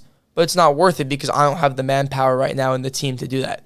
So I want to make sure I have to hire the right people in place. I want to make sure that the system is working, especially with a bigger school, So I need to make sure kind of the operation behind everything is working as well. But the only way to do that is to try.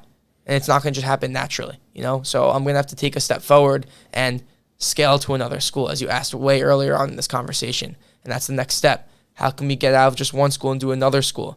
How can we get from one club to another club? And then, again, when it really comes down to it, to really answer your first question, what's in the future? The answer is I have no clue. Yeah, I love it. That's good. Because if any entrepreneur tells you exactly what they're doing in the future, they're probably wrong. And I heard a quote from somewhere one time that the best entrepreneurs learn what they're doing next based off just putting things out. And if you've learned anything from this absolute roller coaster of a story so far, for the viewers where they're probably their heads in shambles right now and they're like, I don't even understand where they're going. Well, that's actually the point of this entire story of what I've done with Phenom, is I have tried so many different things since the start that I still don't really know what works perfectly. Right. And I don't know what's going to happen from 6 months from now, or a year from now, or 5 years from now, or 10 years from now. So to set goals ahead of time prematurely I really don't think it's worth it. Right. I think you got to go from the day-by-day grind, see what your margins are like, see what's working, see what's not working, give it enough time to marinate, but don't get ahead of yourself to the point where you know exactly what you're doing in the future. It's the best and worst question you can ask an entrepreneur, because you shouldn't know what's next. And again, if I've learned anything, I'll never know what's next, because there's a new problem, there's a new success, there's a new failure, there's a new strategy, there's a new idea that comes every single second of the day. And that's the coolest part of being an entrepreneur. You have a blank canvas. You can do whatever you want. So the next big app can come out. The next big problem can come out. I'd say the only thing that's a guarantee is I'm going to keep solving problems. I'm going to keep finding solutions to things that people need, rather than sit there with a whiteboard and say, I want to start a business. I want to scale to something else. Let's just think of something. Everything I've done so far has been about solving problems since the start. I saw that kids at first needed a content house. I created one. I saw that kids wanted to start podcasts. I created a podcast network for them to work through. I saw that teams needed content. I started creating for the teams. I saw that kids needed highlight tapes to get recruited. I started creating the highlight tapes for them. I saw that kids needed commitment graphics. Started creating it for them. Not once was it like, let's think of an idea of something brand new that no one's ever heard before. You gotta keep solving problems for the consumers. This has been one heck of a story, and we're not done yet. But while we're in the middle of it, if you've stuck around with us for the last hour and 23 minutes, I'm going to assume you've been enjoying this. And if you have, please help us get Cole's awesome story out to as many people as possible, because I'm actually about to bring up a young entrepreneur right now. But there are people like the guy that I'm about to bring up who I think hearing Cole's story, it could really just encourage them and make an impact in their life. So me and Cole did our job by showing up today and recording. I would now ask that you do your job by taking 2 minutes of your time, and regardless of where you're listening or watching this, go give us a 5-star review on Spotify, go give us a 5-star review on Apple Podcasts, and subscribe to the YouTube channel, because that's the only way that we're going to get Cole's story out to the entrepreneurs and the teens and anyone who frankly needs to hear this. One of my follow-up questions for you was there is a local business here in Austin. There's this guy that goes to my gym and he wants to start a t-shirt company. And so he grinded it at his day job, saved up enough money to buy 1,000 shirts. He came up with the designs. He is stamping. I don't think that's the right word, but he's putting the logo on himself in his garage. Printing, yeah. He's printing. Thank you. Stamping. Website goes live. And I think it was live for maybe 3 weeks. Maybe 2, and it made nowhere near the sales that he thought it would make. And so he shuts the website down, spirals into a mini depression, and it's just like, I give up. And then I reached out to him because I tried to check the site. I was wearing one of the shirts at the gym, and a guy came up to me and was like, where do I buy that? So I pull up the webpage, and then I hit it again. I'm like, I know I'm typing this, and I tried Googling it, can't find it that way either. And so then I called him that night, and he was like, yeah, I shut it down. I just got super anxious and stressed out and depressed about the fact that no one's buying anything. So to entrepreneurs like himself, where you touched on this sort of earlier, where they think like, oh, as soon as I launch this podcast, as soon as the website goes live, the world is just going to come flocking to me. And then that harsh reality hits where it's like, no one knows who David O'Clair is. No one knows who Cole Nevins is. Like, it takes time. It takes patience. It takes hustle. So for those people that haven't had that realization yet, what would you say to them, or how would you encourage people like the ones I just described? You gotta look at the big picture.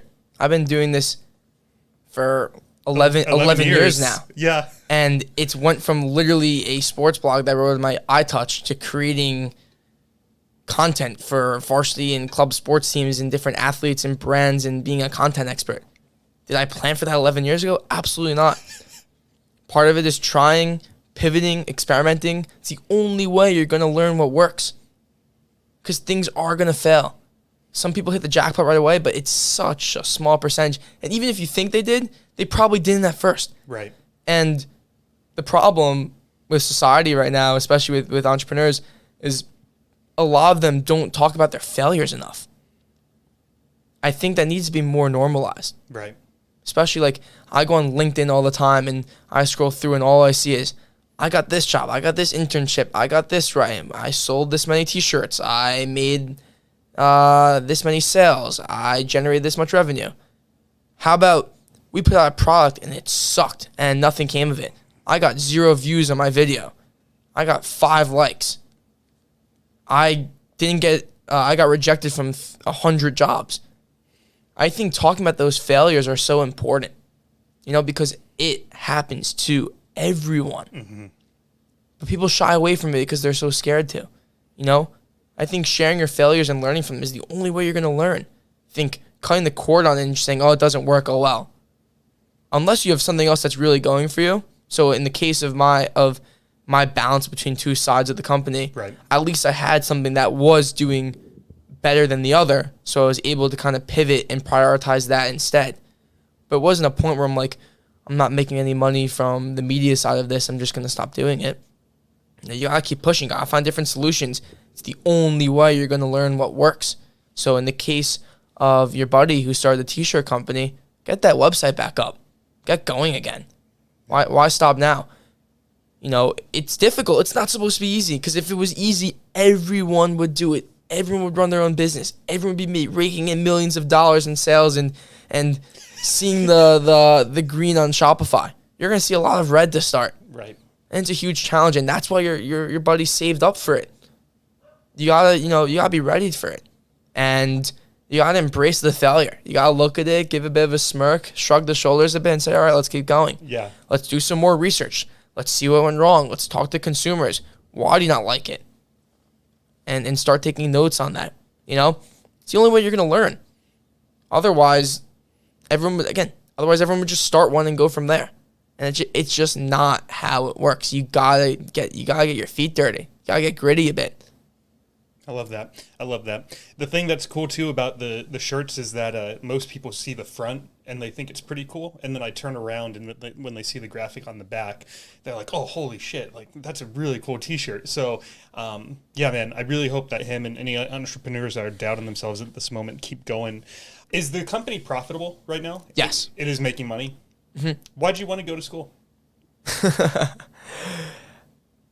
I think I wanted to experience living on my own as well, and being able to balance a lot of different things going at once. I do want to get my degree from the business school, and I guess have that fallback if I need to, but I'm still very entrepreneurially focused. I think UT and just the city of Austin gave me an excuse to be down here and have all the entrepreneurial opportunities I have to talk to different people down here and use different resources through the school, and I thought that was a worthwhile investment for myself.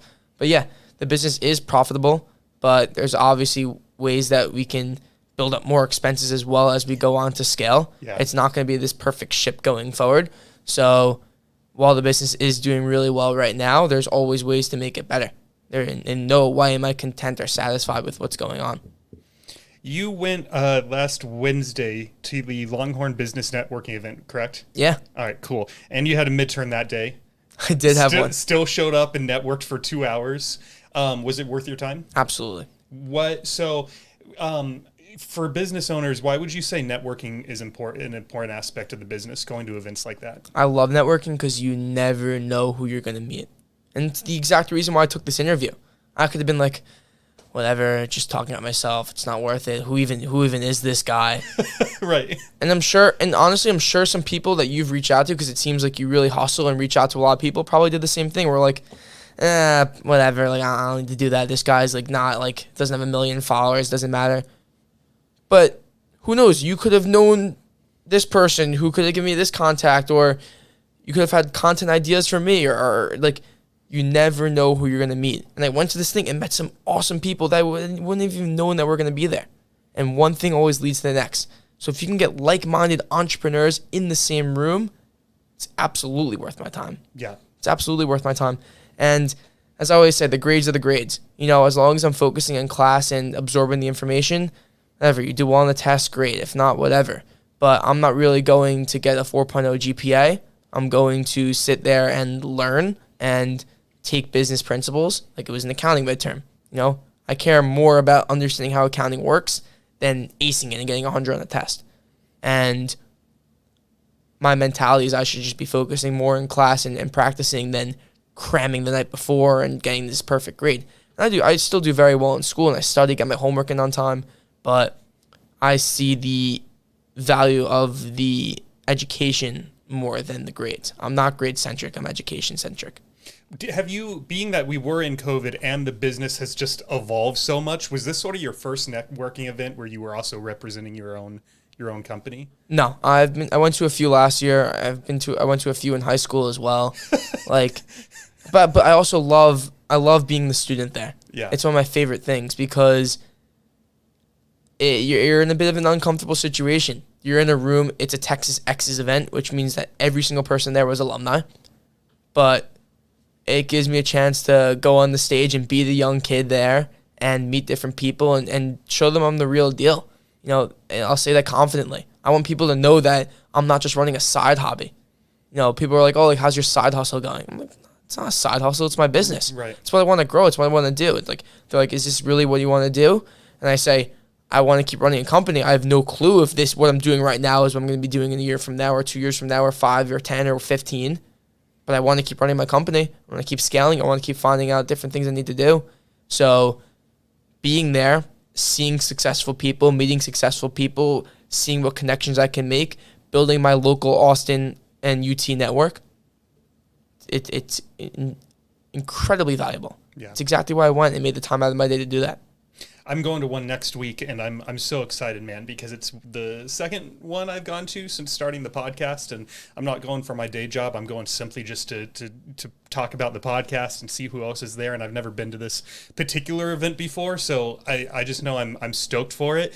But let's say people who are not in our mindset yet, and you know, networking events can be scary. I remember my very first one in college. It was more of a job fair. Dude, I had sweat just pouring down my back, but fortunately I had a blazer on so no one would notice. But I remember, and just being fully transparent, I went into that room and there's hundreds of other students, and I immediately started internally comparing myself to all of them, thinking that like, oh, they're probably networking better than I am, or they probably have better resumes than I do, or like, look at all these dudes who are like, they have the pocket square, like, fuck, why don't I have a pocket square? You know, just all these little comparisons. So to someone that maybe knows that they should be going to networking events, but maybe they're just like terrified to, or maybe they go and they sort of mingle for a few minutes, but then don't get anything out of it because they're scared to put themselves out there. Would you have any?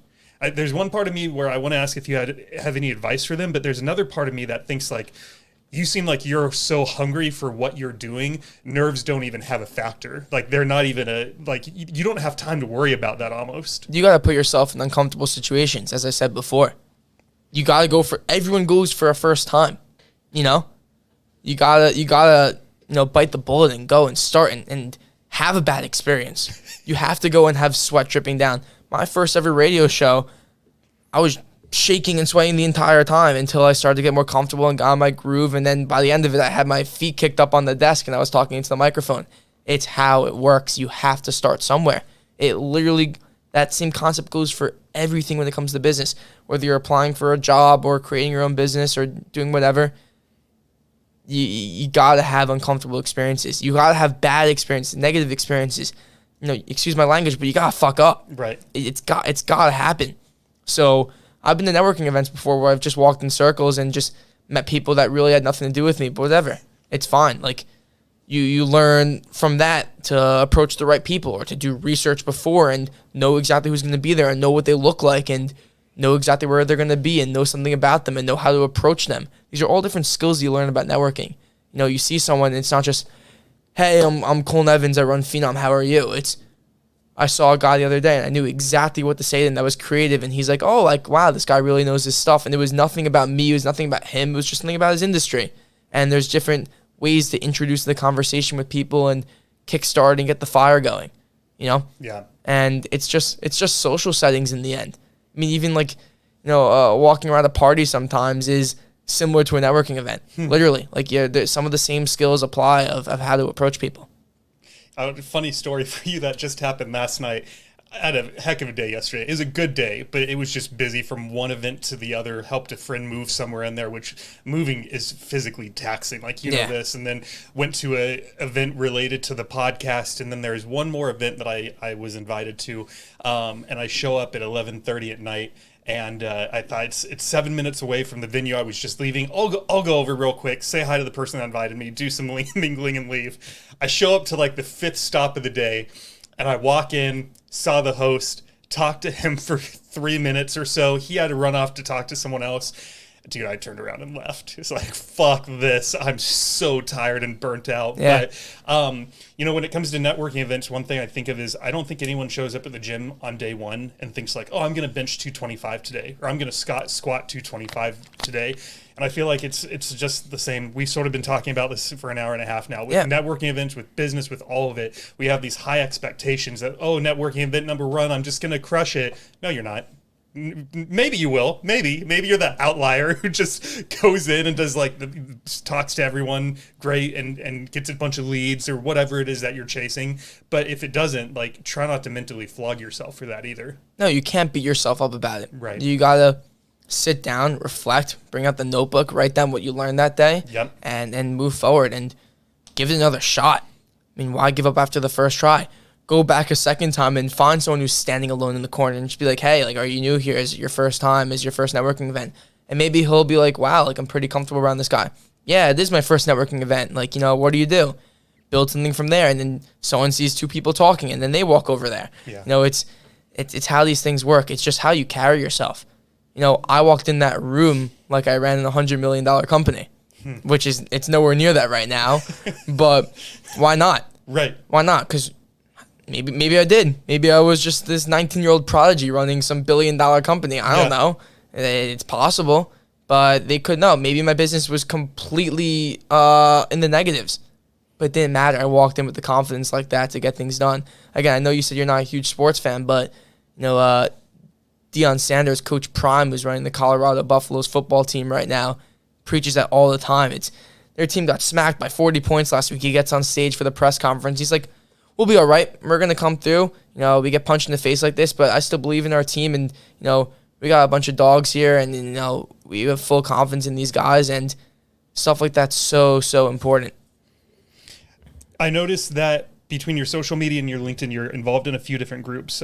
There's one, TAMID. How do you pronounce that? Tamid. They're a nonprofit organization that develops professional skills of undergraduate student through hands-on interactions with Israeli businesses. You were also spent 1 or 2 of your summers, I think, being a counselor for a soccer camp. So it seems like even though you're super, super busy, you're still making time for things that you're passionate about and interested in. Would that be a correct assumption? That's a fact. It's not even an assumption. Perfect. Why do you make time for these things? I think it goes back to the networking side of things. You never know what's going to come out of it. So with Tamid, it's a super cool organization that we have at UT, and Israel is the startup capital of the world.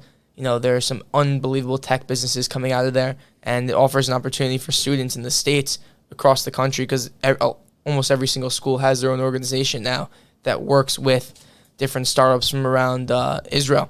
And it goes hand in hand. It's a big reason why Israel has such a great startup scene, is they have faith in the younger, very intelligent generation to go help them build a lot of their startups. So it's good to be involved in that and get new opportunities and meet new companies and stuff. And working as a coach at the camp, it's great. It gives me a chance to work on my, skills of developing talent. It's the same concepts, developing talent for the people that work for me, and also some of these players. It's about teaching them the right skills, being patient, seeing progress over time. So I did some private goalkeeping training back home just to make some money on the side. And there were some kids that started with that. I'll give you one specific story. There was one kid I had, I think he was in 4th or 5th grade. I started training him. This kid was completely out of shape. He didn't know how to catch the ball. He didn't know how to dive. And I could have easily been like, this isn't worth my time. Let me just collect the check and go on. But I said, you know what? This is a cool challenge. Let's see if I can really mold this kid into a good goalkeeper. So I went week after week and kept training the kid. And again, really was not concerned about money. I just wanted to see if the progress really worked, if my methods of teaching were going to work. And I kept training him, and he failed over and over again. I told him, it's fine. It's going to happen. You're going to get through this, and you got to just keep going at it. And he went, and we trained him for I think a summer, and then we came back the next year and trained a bit more. And I haven't seen or spoken or thought about this kid for a few years. I received a text over the summer from his mom. Said, hey, Cole, how are you? I just wanted to let you know that my son lost 40 pounds. He's in amazing shape.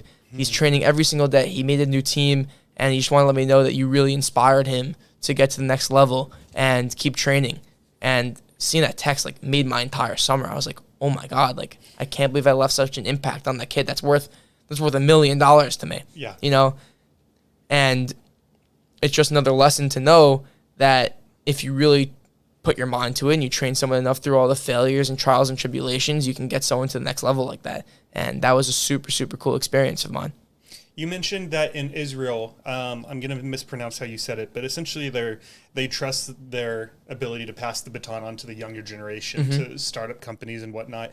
As you think, obviously you and me have a limited viewpoint on like your generation, in a sense. Like you have what you've seen in New York in your high school, and now you have what you've seen in your first year of college here at UT in Texas. But what do you think about Generation Z? Do you think you guys are ready to be entering the workforce and to be running these startups? How are your feelings about your generation as a whole?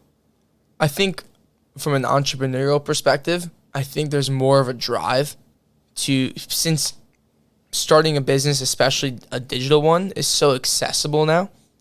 And again, it's not easy to do, but it's feasible, and more people are able to do it. And you see all this content out of all these people. I mean, look, they're talking about not being stuck in the matrix and not having a 9 to 5, and not settling for anything less than being the alpha dog. And like, all right, is there like some truth to that? Maybe, but like for the most part, you can still have a normal life and go along with that. And I think we have to really balance the stigma between both sides. I think it's okay to have a 9 to 5 and work a normal job and have a stable income and have insurance and just live a totally normal life with a good paying salary.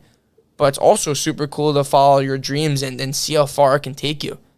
And I think this generation's not afraid of that. Yeah. I think they're ready. They're a lot of go-getters. And there's a lot more younger entrepreneurs that are coming out and just spend time on YouTube learning how to do things and TikTok learning how to do things, and they're like, screw it, I'm going to go start my own business and see how it goes. So I'd say, again, I don't know how the generation above me was as younger kids, right, but I can't imagine that as many of them were as go-getting as this generation, as Gen Z, saying that they want to start things. Look at all these influencers now putting out all this content. There's so many different ways to generate revenue now. Drop shipping, content creation. There's all these hustles that you hear about. You just gotta get going and start it. That's the thing. You gotta put your foot down. And another perspective too, to add on to what you just said, is you could have individuals like me who do have a 9 to 5, and I'm chasing my dream on the side. And the 9 to 5 is serving a very big purpose right now. Everything you're seeing, if you're watching on YouTube, was funded by that 9 to 5, from the mics to the Rodecaster to this laptop to that camera. So there's definitely ways to blend them as well. And I don't have any regrets about how I got to the point I'm at. I'm not kicking myself thinking like, oh man, shit, could have started this podcast 10 years ago, but I didn't because I was going to school or working for the man. Like I made a joke earlier about, how sort of like a self-deprecating joke about not starting this until I was 36. I'm glad I didn't start it until I was 36, because I felt like I had to walk through all these different stages of life to get me to a point of being ready to invite Navy SEALs and 19-year-olds who have started their own business. Like I needed to go through some things, whether good or bad, whatever, to get to this point to be ready to execute. So, don't kick yourself because of your age. If you're listening to this, whether you're 10, 20, 30, 40, it doesn't matter. If you've had the idea in the back of your head, start taking action like Cole said, and think about, you don't need to come up with the perfect business plan. Don't go into analysis paralysis mode. What is the problem that you want to solve? And even if it's a teeny tiny action, you don't have to solve the whole problem today, but what's one step closer you could get to solve a part of the problem. And you started it, you did it, you did the hardest part, which was just starting it. Because people think about what they want to do, and all they do is think and think and think, and then it's analysis paralysis, right? They get stuck in it, and they're like, I don't know the answer. Find one thing to solve and go from there. And then find 2 things, and then find 3 things. It's exactly what I did myself, and look where I'm at now. And there will be hopefully a million other things that I can keep solving. It's so far from done. I'm just solving one problem at a time and figuring out what problem ends up being the most profitable and going from there and dropping off some and prioritizing others. It's the only way to do it. And I don't know if you watch any Gary Vee content, but he always says He's like, how old are you? And like 45. You're so young. You're fine. But he's right. Yeah. He's right, because just because you're 35, 45, 55 years old doesn't mean you can't start something. Why not? Well, because you think you're too old to do it? I started something when I was 8 years old and 15 years old. You can start anything at any point. You only got one chance in it. Yeah. Since the podcast has started, one of my favorite quotes has been, the best time to plant a tree was 20 years ago, and the second best time is now. Just get going. That's going to resonate. That's deep. I love that. I'm going to ask you a completely ridiculous hypothetical question and then follow it up with a practical one in the theme of solving problems. If you could snap your fingers right now and solve any problem on the planet, what problem do you think you would solve? That's so funny, because I was with my parents today. They actually came to go visit for the weekend, for Parents Weekend, and we were talking about a prompt for like an application I have to fill out, and the question was, if you can press a button and fix any problem that it would be, what would it be? Stop it. And this happened, what time is it right now? It's like 5:30? Yeah. 3 or 4 hours ago, I had this exact conversation.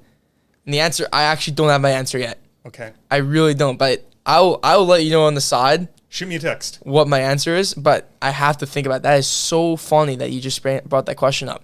I think this will go live in about 3 weeks, so maybe what you can do is, if you think of the answer, I'll make a little like 2-minute video to put at the end of this, and I'll tell them whatever it is that you call me about or text me about. I mean, I wish There's a deadline. You said you like deadlines. Yeah. 21 days, baby. Good. I'll mark it down. I think that's like also in like the applications do for this thing that I'm applying for. That's so funny. And you know what's funny about that is I've been thinking about this question for like the last 3 or 4 guests, and for some reason, but I haven't asked it of any of them.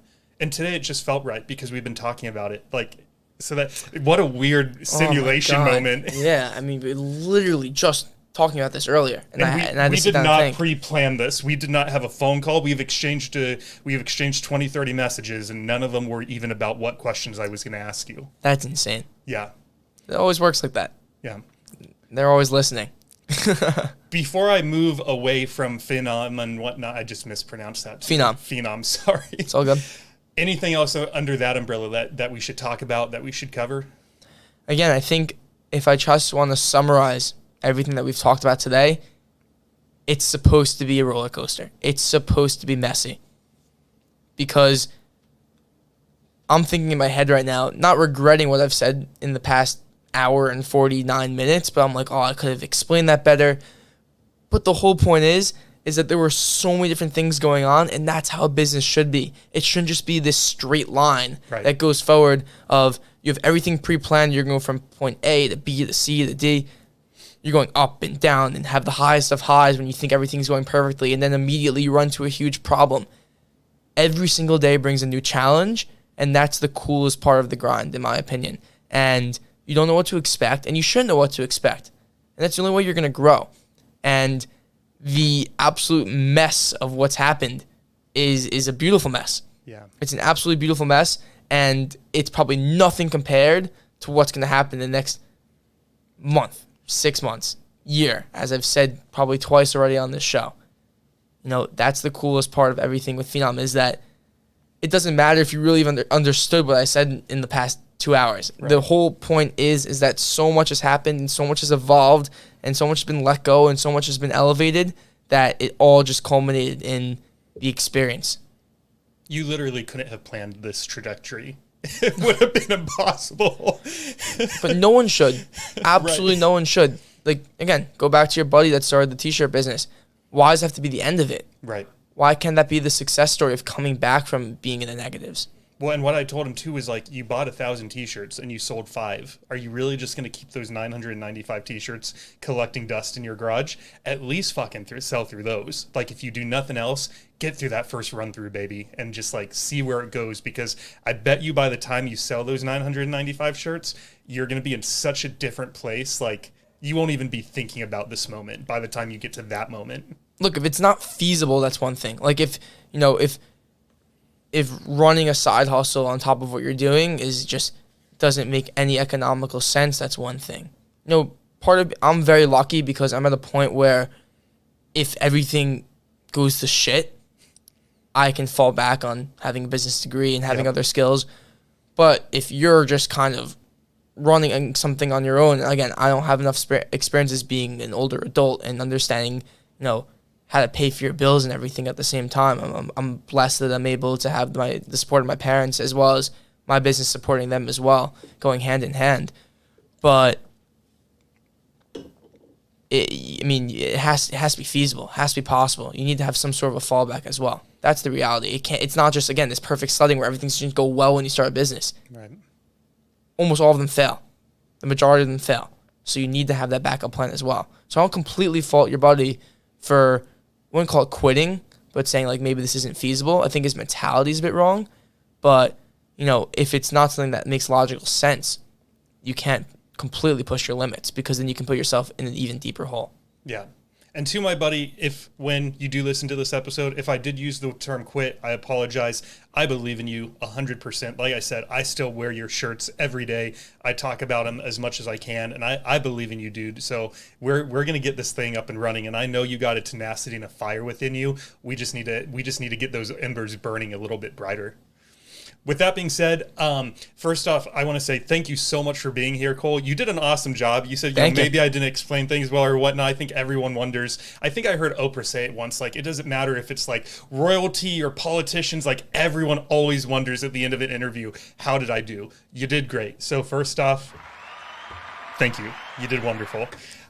Second off, I would be remiss if I did not ask you about this football season, because while I do not follow sports at all myself, I know that there are a ton of people in the audience who are very excited and happy that football season is here. For you personally, any teams that you're excited for, anything on the horizon you're excited for? Would you just shoot the shit with me for 5 minutes about how you're feeling about football season right now? I'm on both ends of the spectrum right now, because the Texas Longhorns are having, knock on wood, their best season in a very long time. Sweet. They're undefeated right now. They're doing extremely well.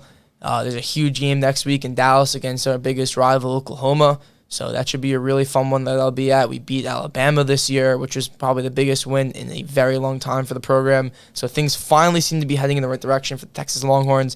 And for your local Austin listeners, they know exactly how I feel. But again, I don't want to speak too soon, because traditionally things have gone to shit for the Longhorns in the past. So again, knocking on wood, I don't want to be the reason why everything goes downhill. On the other hand, my NFL team, the New York Jets, is an absolute train wreck right now, because they went into the offseason with more hype than ever before. They finally got the quarterback that was going to solve all their problems, and within 4 plays of the season, he tore his Achilles. He's out for the season. And talk about getting to the pinnacle of hype, and then bang, everything just goes more than downhill. We're in hell right now. It's awful. So the Jets play in 2 hours from now, and it's going to get ugly. They're playing the best team in the league, and it's not going to be a fun one. Do you have any opinion about the 49ers? I love the 49ers. Love them. One of my buddies is a big fan. I've always had a soft spot for them, and I think they're one of the most well-managed and consistent teams in all of sports. And I think this could be the year where they really break through. And I'm a big fan of head coach Kyle Shanahan, and just how balanced their team is from top to bottom. You see a lot of teams that are heavy on one side compared to the other. This team is super, super balanced, and they're just a well-oiled machine.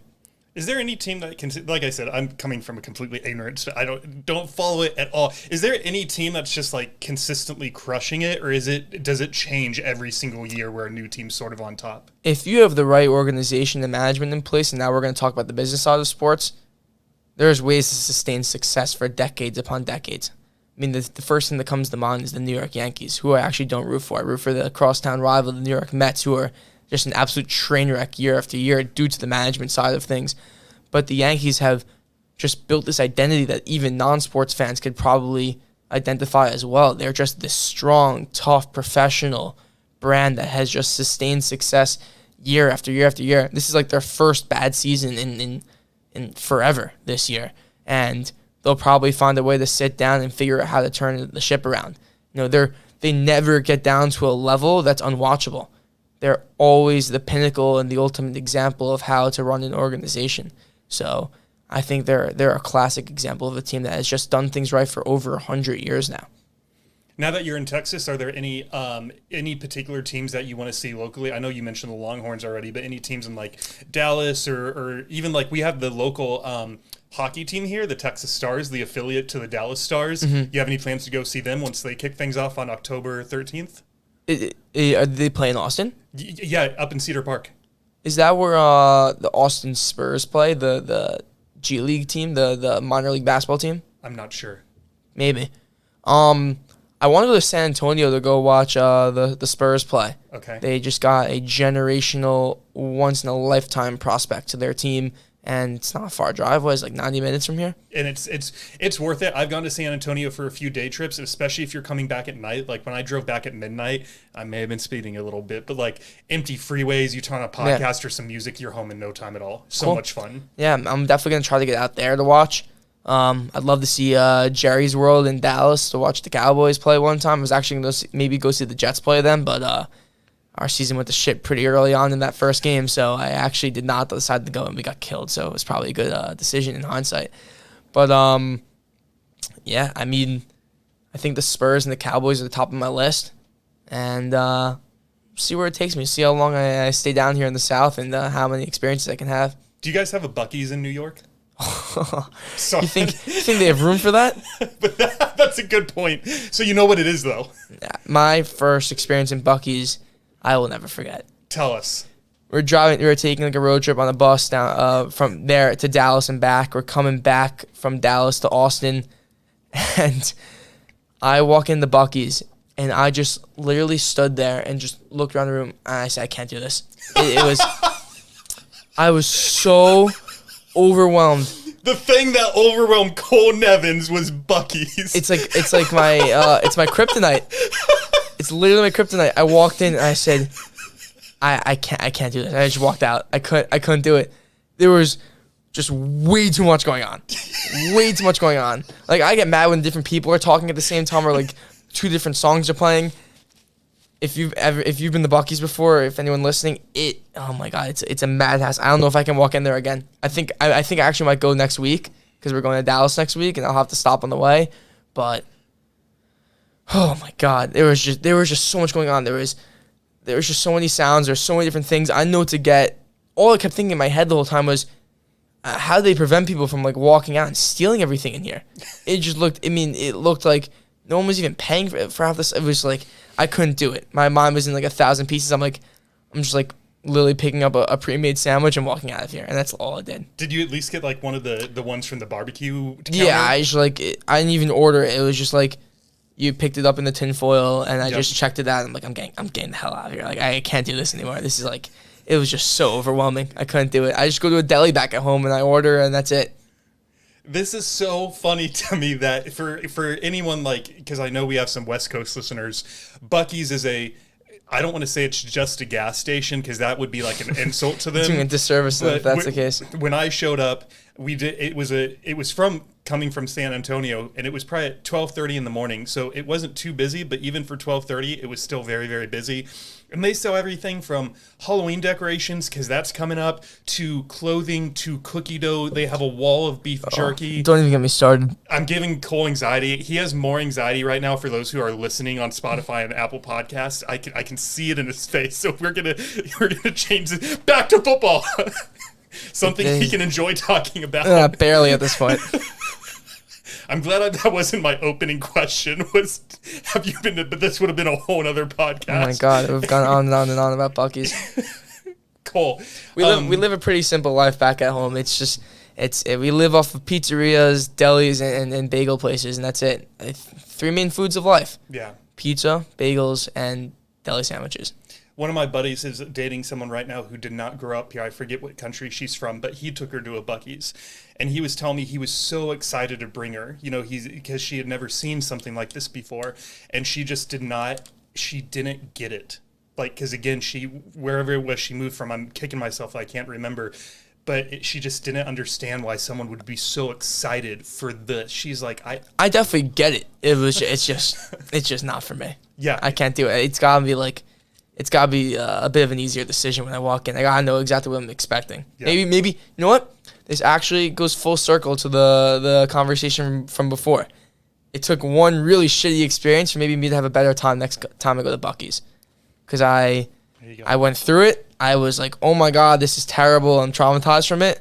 but I'm going to go again, and I'm going to put my foot down, and maybe after one experience under my belt, maybe the second time at Buc-ee's will be a little bit more enjoyable. There you go. There's a new feature. Last question, then we'll wrap this up super quick. There's a new feature on Spotify where we can ask the audience a question, and then they can submit a response if they want. Anything you'd like me to ask them for your episode? Wow, this is a good question as well. Can I just tell them if they want to reach out and ask me questions on the side, they can do that? Oh yeah, totally. But also, I gotta put something, and it could be silly. We could say, what do you think about the upcoming football season? We could do it. I'm too creative to give that simple of an answer. Can I have like 30 seconds to think about this? Take 30 seconds to think about this.